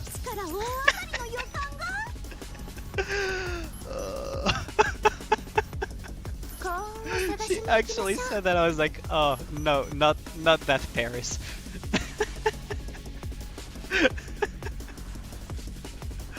Oh, I was dying. My sister just had a look on her face. She was like, God, I don't know her. I don't know her. That gave me a good chuckle, not gonna lie. When is the maintenance? You're from Spain? Oh, yo, what up, Rosix? The maintenance is scheduled for UTC +9 at 11. So for us, it will be in around 7 hours, Ruzix.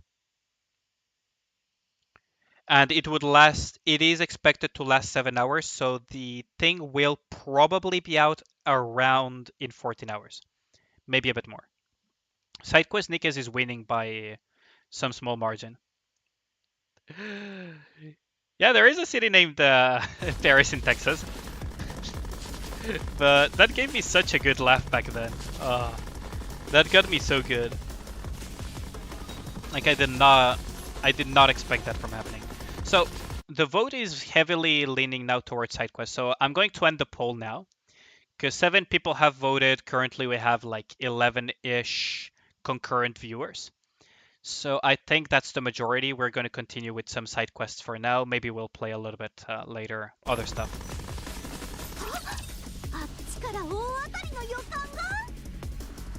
Yeah, you're hoping for some Apollo gems, as we call them in the Fate Grand Order community.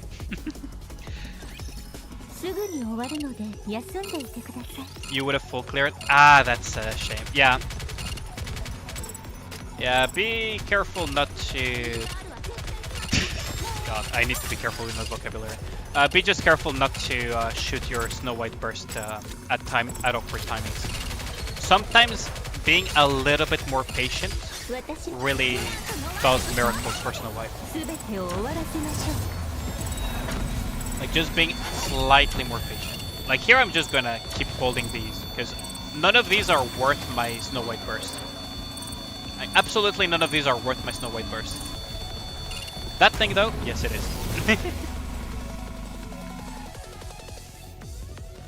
Why are you taking a robot? No time. Oh, it is messy. Whoever picked Side Story, you're boring. Yes. Come on, don't bully. It's the will of the people. But yeah, there is a city in Texas called like there's a lot of cities in the US that are named after already famous cities from Europe and other places in the world.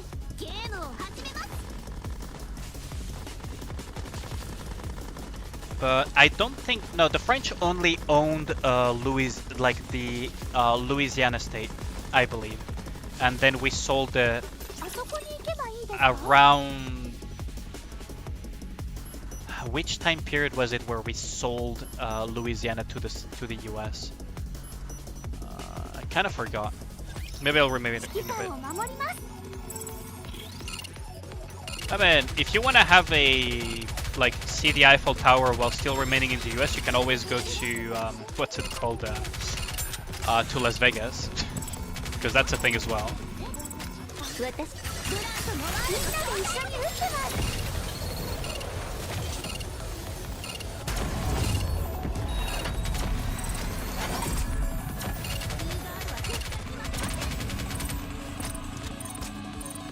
US become a copycat? I mean, there comes a point, you know, like there are some cities that are also named and places that are named after places in Europe, right? So you have York in England, and then you have New York. You have Zeeland. Zeeland is a region in the Netherlands, and you have New Zealand as well, and stuff like that. Like that happens as well. And sometimes they just call them straight up the same name as these cities. It happens as well. US becomes copycat. I mean, Paris is not even that big of a town, so it really caught me off guard when she says that. Accidentally wasted an attempt. Eesh. That's a sedge. Namida. Well, DK Psycho now. I still call you Namida out of habit, but I think I'll just call you Psycho from now on to make it a little bit less confusing for newer people. Ooh, 2 of the binders. That's not good. Oh wait, these are beam raptors. Oh, they're weak as hell. Yeah, these are weak as hell. What the hell? Okay, so none of these small raptors are worth my time. unironically. I'm just gonna wait to snipe an Elite Rapture with the Snow White and get rid of it immediately.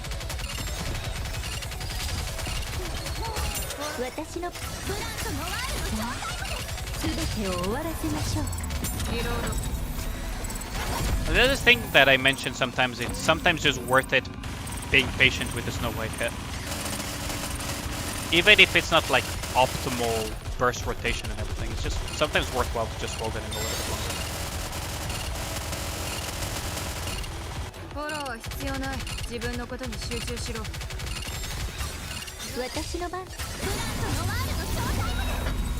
Psycho no quote.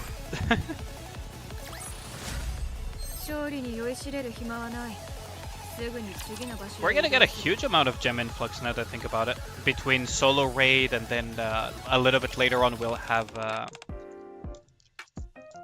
columbarium. What the hell is a columbarium? Wait, what the hell is a columbarium? Oh, it's a type of... oh, okay, so it's kind of like... Okay, I see what it is. Psycho no Sotuka. Funnily enough, this channel used to have a different name in the past, back when it was not for content creation. It was basically named after a character from a kind of obscure manga.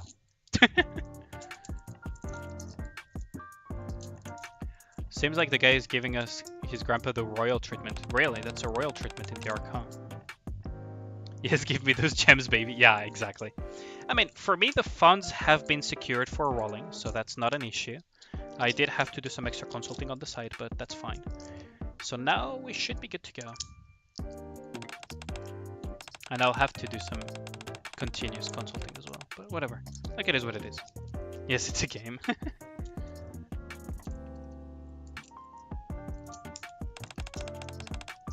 Living and the dead. Most people can't find a place to properly bury their loved ones. Yeah, that's true.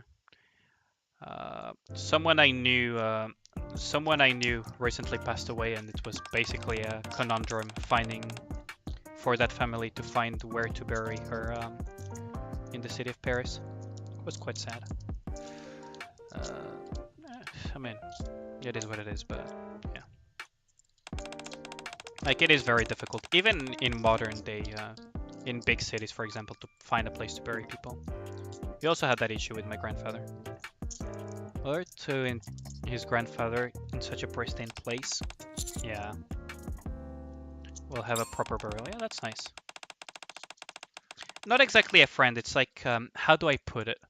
The person that passed away, like, during the week, it happened kind of during the week where the CPU died as well. But basically, like a week ago or something, a neighbor of mine that was a very, very nice old lady that I used to talk a lot to and everything, just passed away in her sleep.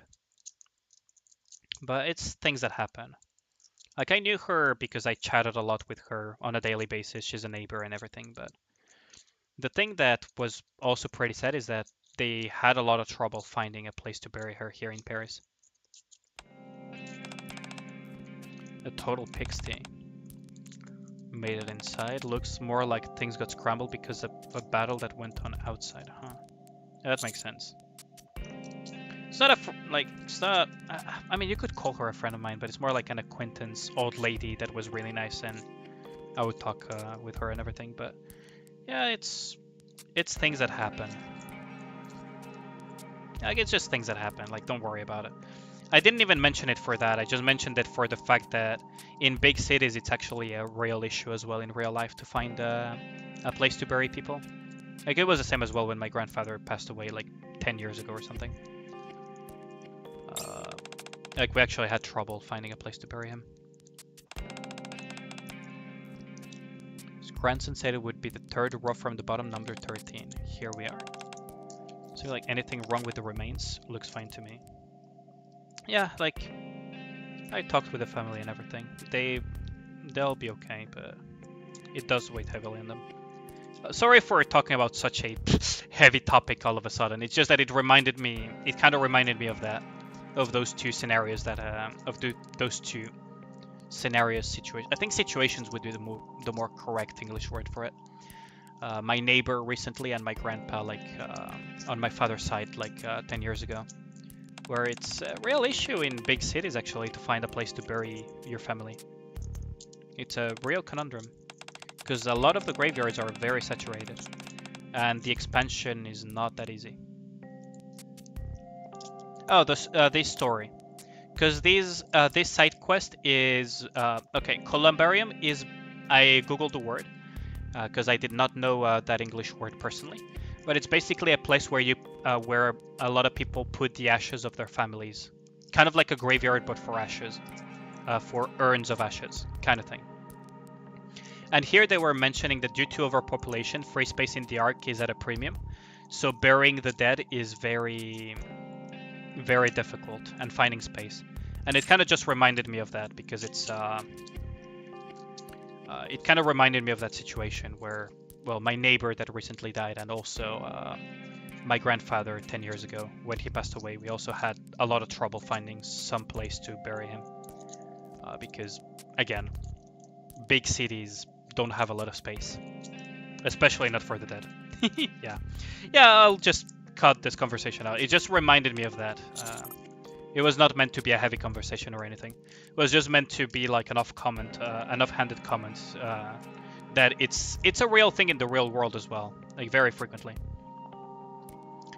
It's less of an issue if you live like in the countryside or in smaller cities, but in big cities, it is a real issue. Especially like cities that have a lot of history, so you cannot tear down buildings or change the landscape as you wish. Take a look at what's in this urn. It's a powdery substance, but it's extremely coarse. A lot of the particles seem to be overly long as well.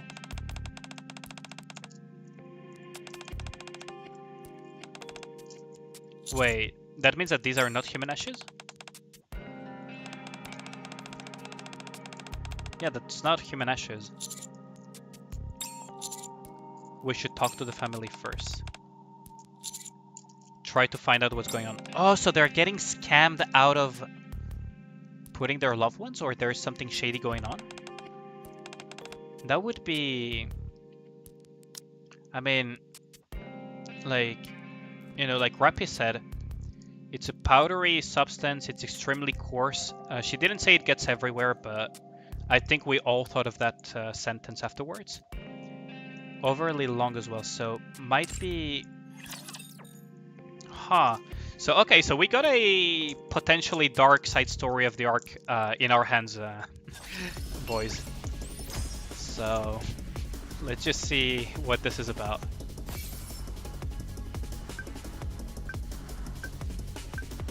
I was worried something had happened to my grandfather's remains, but now you've confirmed the ashes are safe. Did you actually see... Did you confirm the ashes in this urn were your grandfather's? That would be indecent. Are you saying that you saw something? There was something that concerned us. Oh, that is... It didn't seem to contain human remains.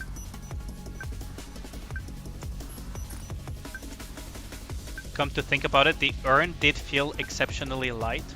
I didn't think much of it at the time, but it was definitely enough for me to take notice. Anyway, thank you for telling me. I'll be in touch. Thank you. What are you gonna do? Huh. Yeah, the Ark is a dark place, but imagine not even respecting people that want to bury their dead.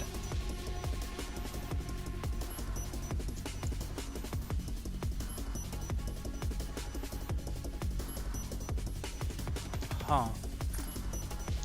Especially since they're already paying a premium as well on top of that. Did I forget to... Yeah, I forgot. I totally forgot to, didn't I? Yeah, I totally forgot. The Ark strikes again. Yeah, indeed. Like, between the reference that it's coarse and gets everywhere and the Ark strikes back again, like, Jesus Christ. Wait, did I also forget to open this door? No, I did not. Oh yeah, but it leads nowhere. You could say it's a path to nowhere. Let's see. So we're gonna take it from here because I don't want to fight the raptors there. These two nodes are actually freaking annoying. Oh wait, what? There's a... Yeah. Shiny, shiny, shiny, shiny. We got a shiny. Oh, we got a shiny. So what is it? Nikke is a ticking time bomb. Oh, we'll need to collect all of the rest of the relics and read them through as well. I should be able to collect most of the relics now, shouldn't I? Yeah, there's one over there. And there is one shiny here, and there's another... Oh, shinies! Ah, I completely forgot about the shinies! Nice! So we are gonna get some more extra lure now.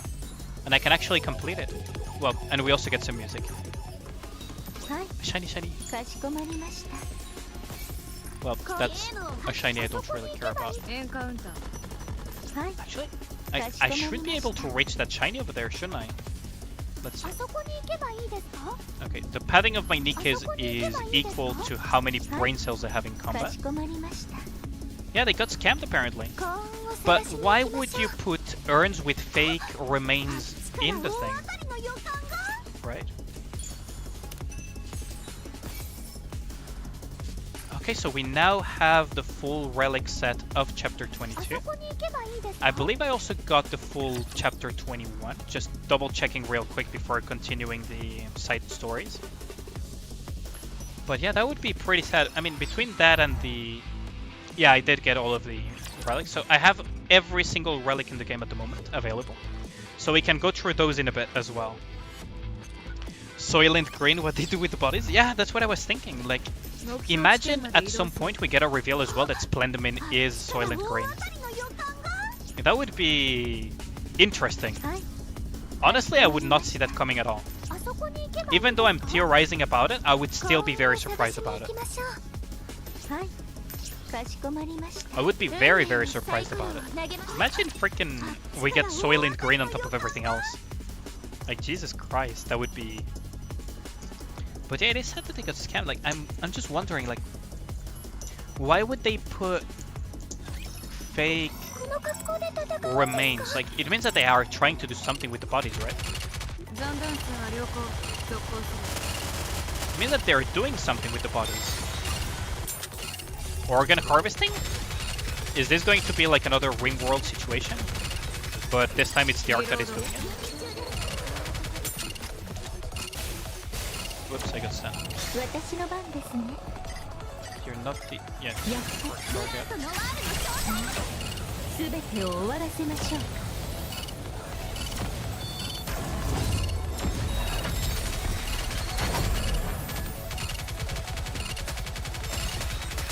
Like, maybe it's, it could also be like just straight up organ harvesting and whatnot. Wouldn't it? That would make sense.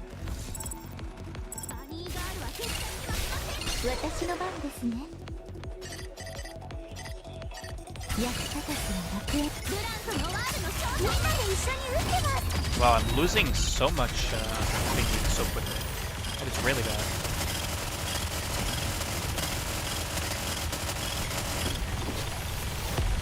The Ark sucks enough already? Yeah, I know. To create Nikkes, but that's the grandfather. That would make no sense. Like, that would make no sense, right? If it's to, you know, make Nikkes, they would just steal only the female ones, right? Yeah, organic harvesting is the thing that would make the most sense, right?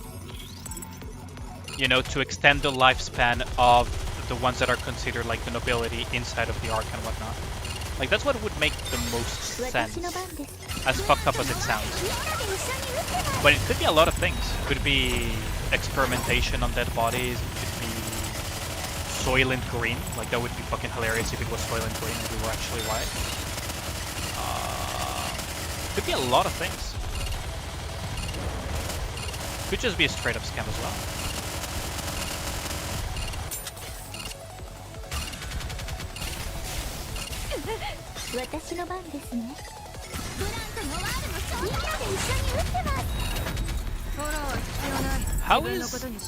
How is my thingy lowering so quickly? Like, these things are filling up the red bar so freaking quickly, it's actually insane. Like, look at that quickly. I'm losing the bar.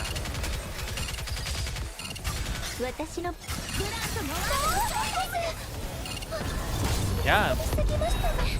Maybe Dola can give us something? Yeah, that's true. I mean, there is a black market in Nikke, and organ harvesting would make the most sense. Because you gotta remember, in the world of Nikke, even though officially social castes don't exist, there is a social caste. You have the servitors, or whatever it was their name, that are kind of considered like the nobility of the Ark. Then you have the regular people, and then you have the Outer Rim, who are not even considered human people, right? So that is a thing in the Ark, like straight up. We're just gonna go full AoE here. Old people would have bad organs. Yeah, that is true. Like, what could they be trying to do with the bodies of older people then?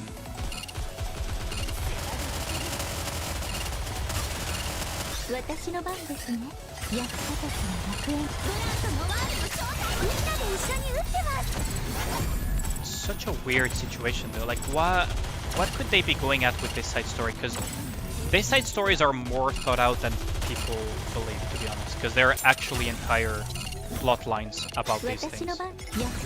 There are like stories within the story. I mean, these things are usually like a story within the story.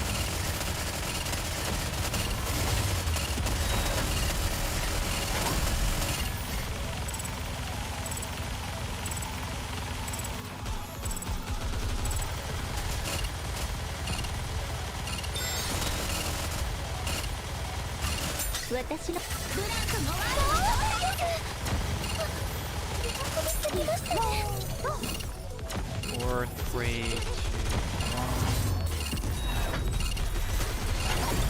Ah, so tight. Yeah, the Ark citizens have chips in their necks.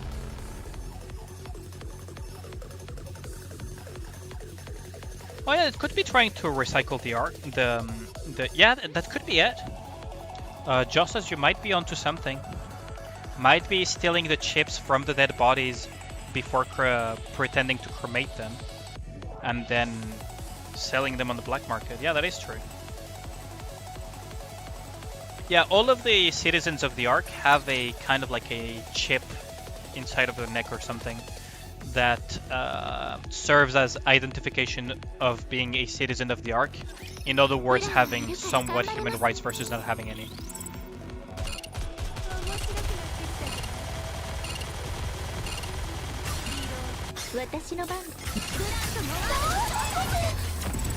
Your heart's toning the AI so far, but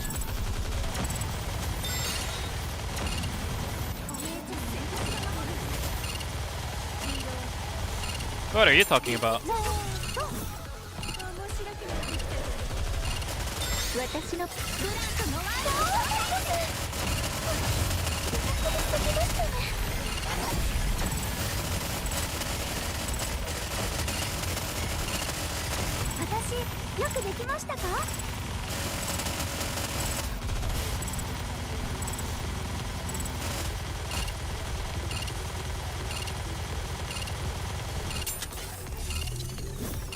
Why are they trying to shoot them?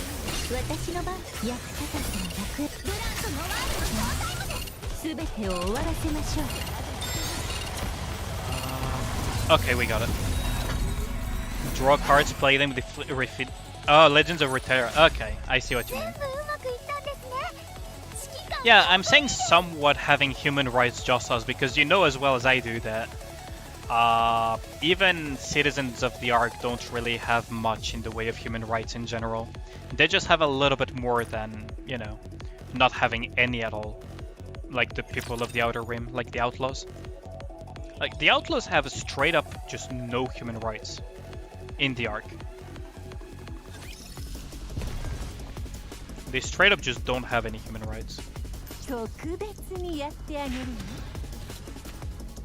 Before we continue this, I'm actually curious about the relics that I got, because there were a lot of anti-Ennick relics in this one. So Ennick may not enjoy as much support as we believe she does, which is something that I want to check, to be honest. Because now we officially have every single relic available in the game, as far as lore goes. When it comes to music, I don't have them yet. But as far as lore is concerned, we have every single relic. Yeah, exactly. Like, oh wait, not the jukebox. I mean, I guess I'll go to the jukebox real quick. I should have gotten some free gems here as well.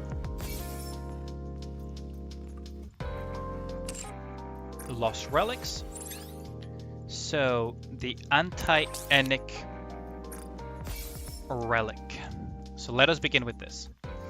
The Ark was built for humans. Humans were meant to rule over the Ark, not an AI. We cannot allow Enic, a man-made creation, to control the Ark. Okay. So that's the first one. The Ark's weather management, due process, splendid production, communications, maintenance, urban design, infrastructure. All of these jobs and more are monopolized by Enic. People are losing their jobs. Give the jobs occupied by Enic back to the humans.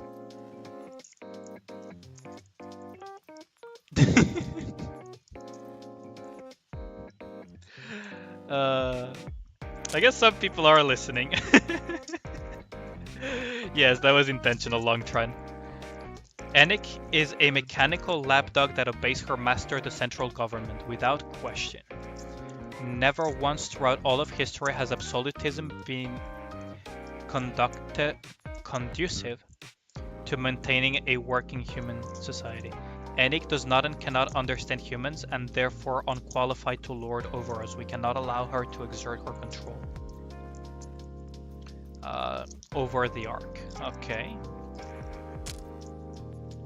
To judge someone merely by referring to past cases is not right. I mean, I guess the US, the UK, and any common law country is going to heavily disagree with that, but sure, let's continue. There are many multifaceted reasons why someone could be driven to disobey the law. We are not binary ones and zeros who can be judged using rigid algorithms. To allow such a thing is inhumane. Oh wow. Pot calls kettle black much, isn't it? Inhumane. Wow, considering the Ark, they took our jobs, yeah. Wow. Like, pot calling cattle black much here, isn't it? Yeah, but the reality is Enic is kind of better than the central government. As bad as it sounds, like, it's not a high bar to pass, but Enic is still better than most of the central government. It's not a precedent, am I a joke to you? Yeah, exactly. Like, as bad as it sounds to have Enic rule over, like, she actually is a little bit more than just an algorithmic AI, right?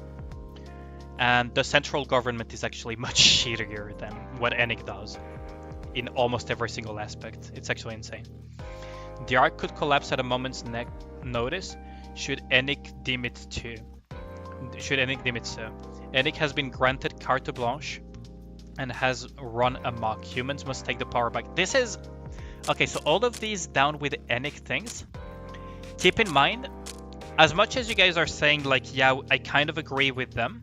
Okay, replace Enic with Nikke, and you almost have the same things that happened to the Nikkes over time, and how they became basically the bottom pole, totem pole of the Ark society. Yeah, Enic has her secrets and cannot be fully trusted either. Carte blanche is a French word. It comes from French. In English, it means that you're basically given free reign. It's a English expression that comes from French. That basically means to be given free reign on all decisions and everything. Which is not really true. Like, Enic still functions within restrictions and everything.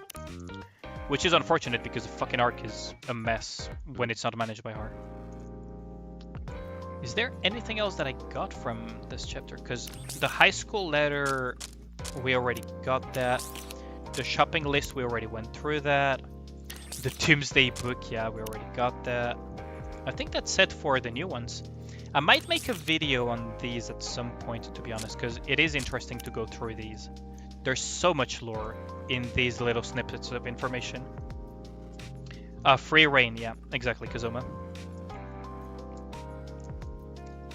Nick is Nikke. It's an anagram indeed, yeah. Nick. For a month now. Oh, don't worry. I've also have my very slow realization moments over time playing Nikke. Don't worry about it. Okay. Well, that's interesting. So Enik is currently suffering the type of propaganda that Nikke's probably went through way back. Like, you can almost replace Enik in any of those pamphlets with Nikke, and it's basically the same thing, right? Another area of the fin stage, so we're probably not going to bring Snow White there either. Because I don't want to bore you guys with me molding on Snow White too much today. I'm also tired, so I kind of want to see these side stories and maybe go to bed. Tomorrow we have a long streaming session, so that's going to be interesting.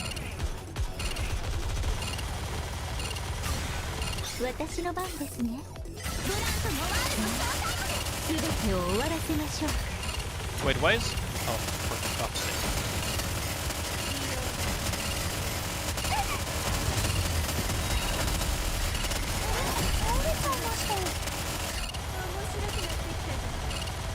I need to lower the HP of the other one. There we go. And we get another wave of Elite Raptors. Great. Timing. And now it's 3 of them. Okay, so that's not gonna work like that. Who the fuck would put Judgment at the hands of an AI? The same type of people that turned their backs on Goddess Squad, the same type of people that created Social Castes and the Outer Rim, you know, the same people that, you know, have made the arc a very fun place to live at. At the end of the day, you can all trace it back to the central government and friends. Such a joyful club, isn't it?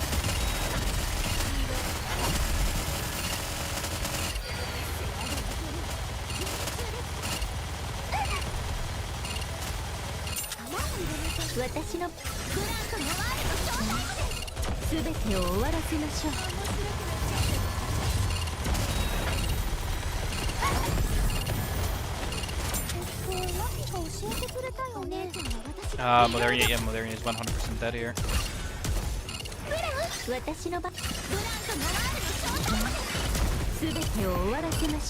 I never noticed that Noir also cried for her sister when she takes damage.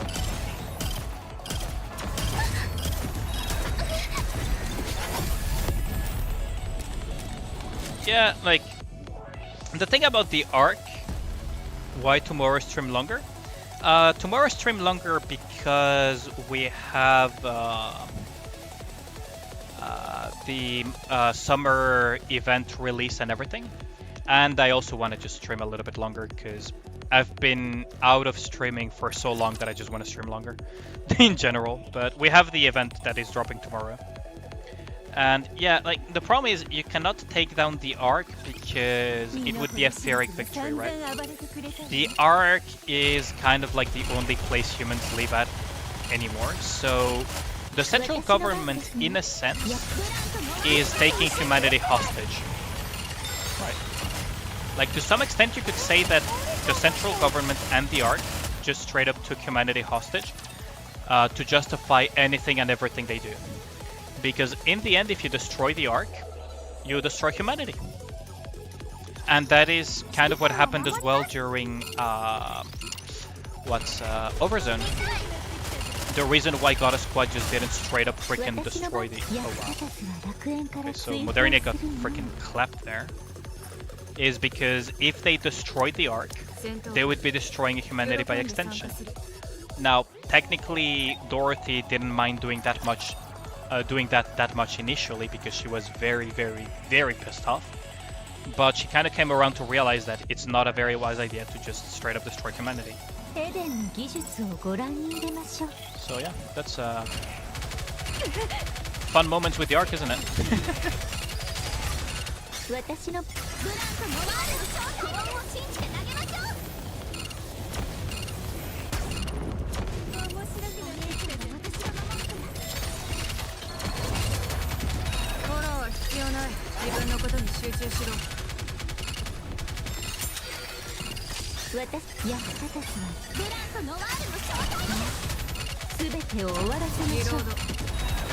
Okay, so that snapshot of the 3 big raptors, but not enough damage to just try to kill them. This stage is a little bit annoying, isn't it? Yeah. Like, at least that's my take on why you just cannot straight up destroy the Ark, is if you do that, you're kind of dooming humanity in the same breath. In a sense, they're basically taking it hostage.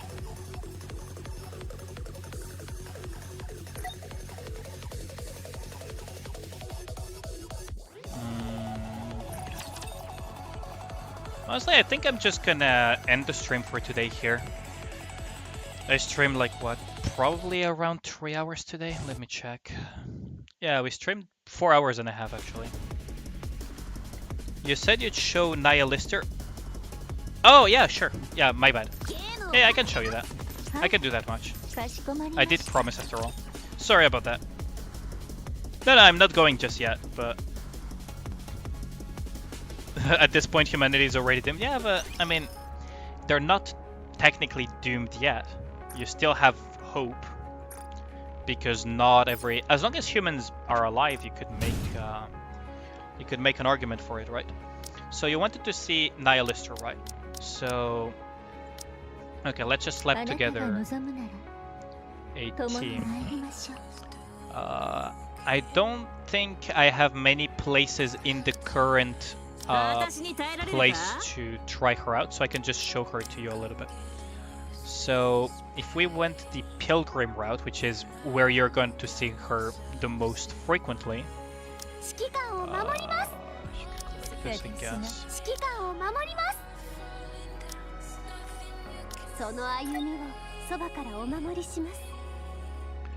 Like, I mean, technically speaking, right? So I hope you don't mind it being the Union thing, because currently there is no place that I have available that would make it justice, because my Nihilister is not very built just yet. But, like, let me show you. So the way it works is when you full charge a shot, the following one will be pierced with increased range, with increased thing. Then you have her breath. I need to just go to Snow White real quick. Maybe I should have gone with some more auto-friendly. It's kind of like the way she works. I don't know, Nick. Nick, you are in. Oh, you wanted to see her character screen. Oh, that's fine as well. I can show you in a bit. So that's kind of like the way she plays, right? Is you full charge and then snipe. Full charge and then snipe. And it will give her pierce, right?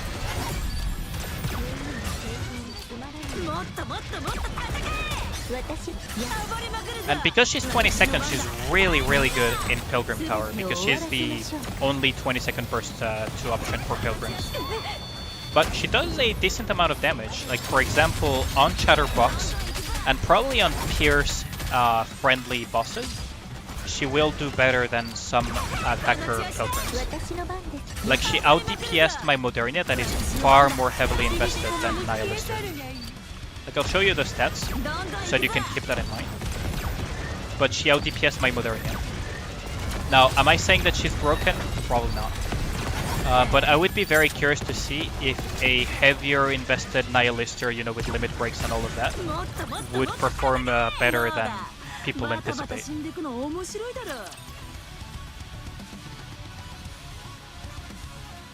Didn't get a crystal, but got tier 9 Pilgrim gear. Nice!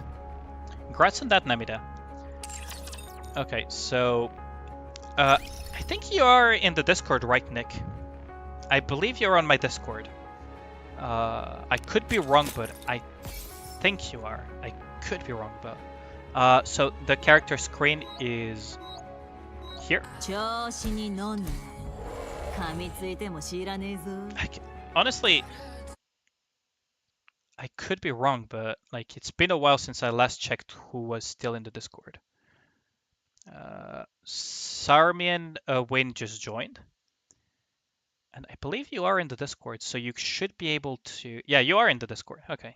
So if you scroll up a little bit in the thing, you can see a screenshot that I posted not too long ago.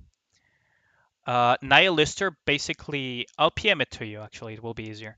Nihilister basically out DPS'd Modernia on Chatterbox in Pilgrim Tower.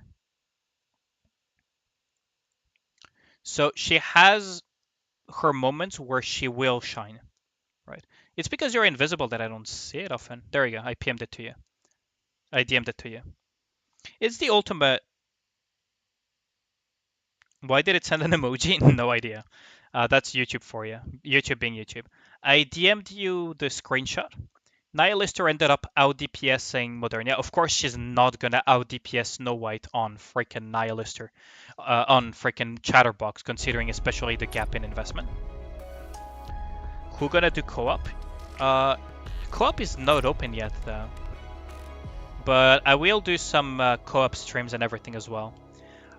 Next week is gonna be a little bit difficult because I am going on a trip with some friends, but I will, what's it called, try to do some co-op streams and everything if it drops tomorrow. Because for example, if you look at, for example, Modernia, right? My Modernia has not the best gear, honestly, not really the best gear at all. Even her overload gear is pretty shitty. But she is far more heavily invested than, say, Nihilister, right? But with the right conditions, she's still... Is this... Yeah, this is the max ammo capacity thing. Yeah, I think I should change this one to something else. Wait, oh, I can increase this. Huh. The more you know. I did not even realize I had that. Okay, interesting. Maybe I have some other cubes that I never realized I got enough batteries for. I mean, like, here's the thing though, Ragnar, is can your Modernia beat a Nihilister on peers-friendly bosses with similar levels of investment, right? That would be the main question that I have. That would be like my biggest question mark. Because yeah, my Nihilister can definitely not beat your Modernia. Like that's not even close to happening. But with similar levels of investment, could Nihilister maybe shine is something that I'm very curious about. And I'm just waiting for that one mad lad to actually go all in, investing into a Nihilister and showing what she's capable of when she has like limit breaks, when she has full overload gear with good stats on it and everything. Like that's something that I'm very curious about to see happening. You know what I mean? Oh right, that new cube as well. I think I forgot to upgrade it. Can she beat Goku? Yeah, those free batteries are amazing. I just didn't even realize that I had I didn't even realize that I had enough batteries for that. I'm too short on this one though.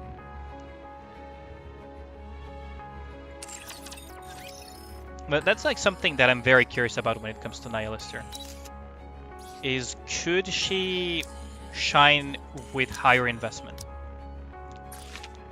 As in she scales a lot.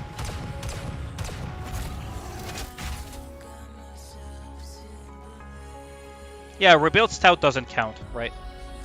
But what I'm wondering is, because not a lot of people are willing to also get limit breaks, right?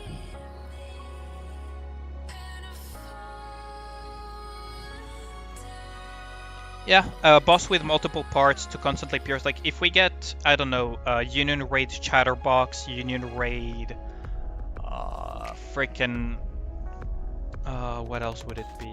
Technically Gravedigger counts. You know, like those type of things. Yeah, the reload animation is amazing. I freaking love it.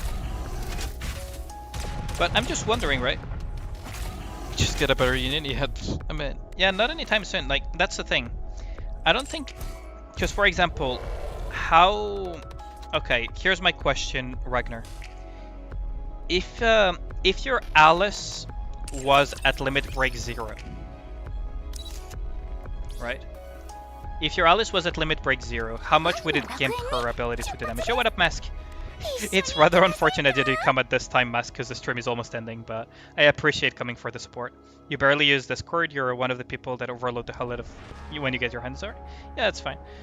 Yeah, I'm glad to be back as well. I was very, very lucky to be able to get my computer back this quickly. Because they happen to have one fan in stock instead of having to order it. But yeah, that's my main question is, like, for example, Alice, how much does it gimp her damage, for example, if she's limit break 0? And how much investment do you usually need to put into Alice to make her shine?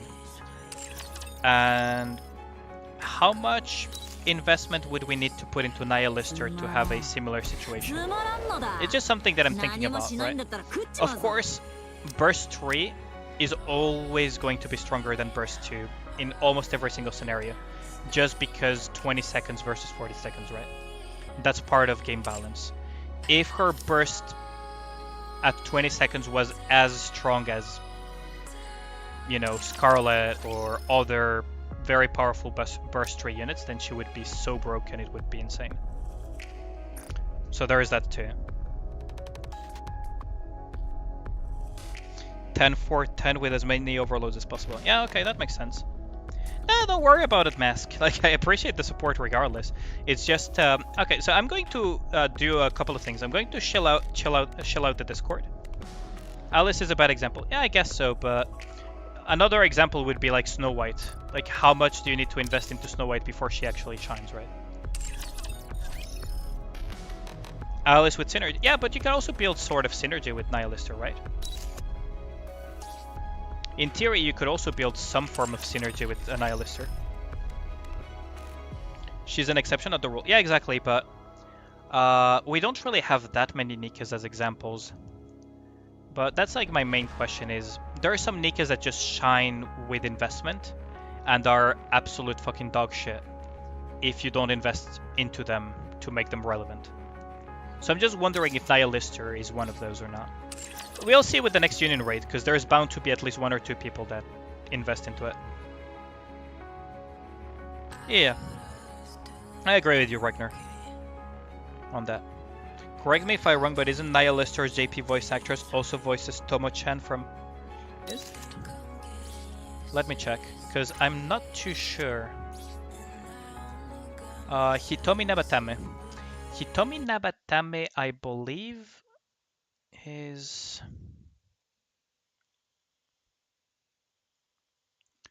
I think it was... Wait. No, it's not Gladia, actually. Gladia is a different one, isn't it? Let me just double check, because I think she voices some other game characters that some people may know here. So she voices Nihilist. No, she does voice Gladia. Yeah, so I wasn't wrong. She does voice Gladia. And Frederick in Azure Lane. Gladia in Arc Knights, Frederick in Azure Lane. And that's about it for gacha games that we probably have in common. Selena in Illusion Connect, but you guys didn't really... Wait, Selena in Illusion Connect, really? I don't think many of you guys played Illusion Connect, so that's probably not going to tell you much. Did she voice Tomo, though? That's a good question. Let's see. Tomo...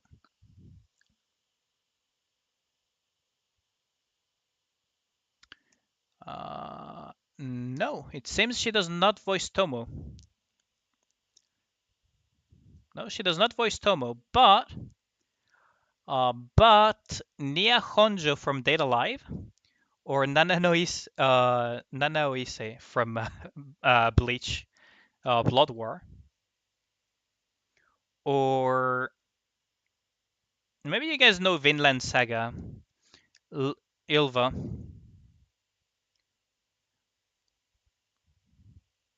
Yeah, those are like some of the ones. But yeah, she's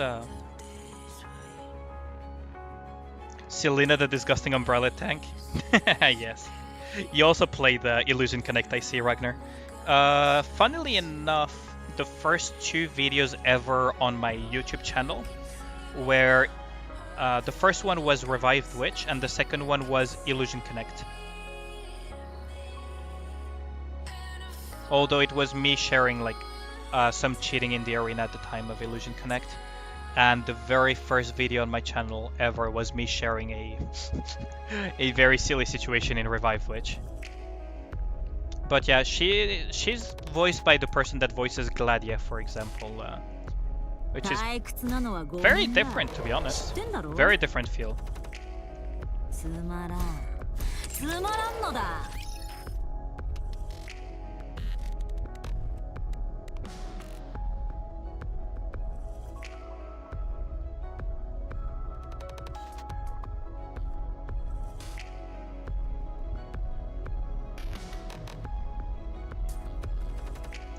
But yeah, that's Vampire Girls custom controversies. Yeah, that's true. That is true. You regret that 300 to 400 you spent on it? I didn't spend that much, but a lot of Haruka, for example. People despise me for it. But yeah. Like, that's about it for Nihilister, to be honest. Whether or not she will scale up is something that remains to be seen. And Pierce is a pretty unique mechanic. It can be incredibly useful, like it can be just pretty useless at times. Maybe I can get a level up though, so maybe I'll check that real quick and then I'll end the stream. If you guys have any more questions, I don't mind answering more questions or whatever, while I double check if I can level up my Nikkes. Real quick. Like, if you guys have any questions. 2, that's 6, that's 7.4. 8.7. Pretty close, but no dice. So, yeah. Tomorrow I'll mostly cover the summer Nikke event. Maybe I'll even send that for the KOC. We'll see. But yeah. Thanks a lot for the support, guys. I really appreciate it. And I'm really sorry for that nearly week-long absence from everything. Not by my choice, but it still freaking sucks to have that. So I really apologize for the inconvenience caused. If you haven't joined the Discord yet, feel free to join in so that you get some news. Tomorrow I'm going to have a kind of early stream, but it will last way longer than usual because we have the event to cover, and then we can go, once we have covered the event and everything, we can go into some variety gacha or whatever. Tomorrow is Train or Gravedigger, you're gonna cry. No, it shouldn't be. Today was Chatterbox, so tomorrow should be Modernia, I believe. Tomorrow should be Modernia. But yeah. Thanks a lot for popping by. I appreciate the support. If you haven't joined the Discord, again, just feel free to join in. Not mandatory, but it will help you like get more updates on the streams and a lot of other things. And chat with the gremlins. Otherwise, yeah, tomorrow early stream as soon as the patch hits live. Well, not as soon as the patch hits live, but as close as possible. I'll start the stream and then we'll I'll put the funds in for the Mary investment fund and the Neon investment hedge, and then we'll see from there, covering the event and everything. Remember to factor in maintenance. Yeah, of course. Modernia. Yeah. Oh, anyways, see you guys around and have a good night or a good day, depending on where you're at. See ya.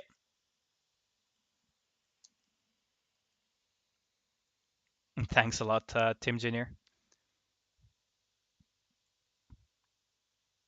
Yeah, good night, Longturn and everyone. Thanks a lot.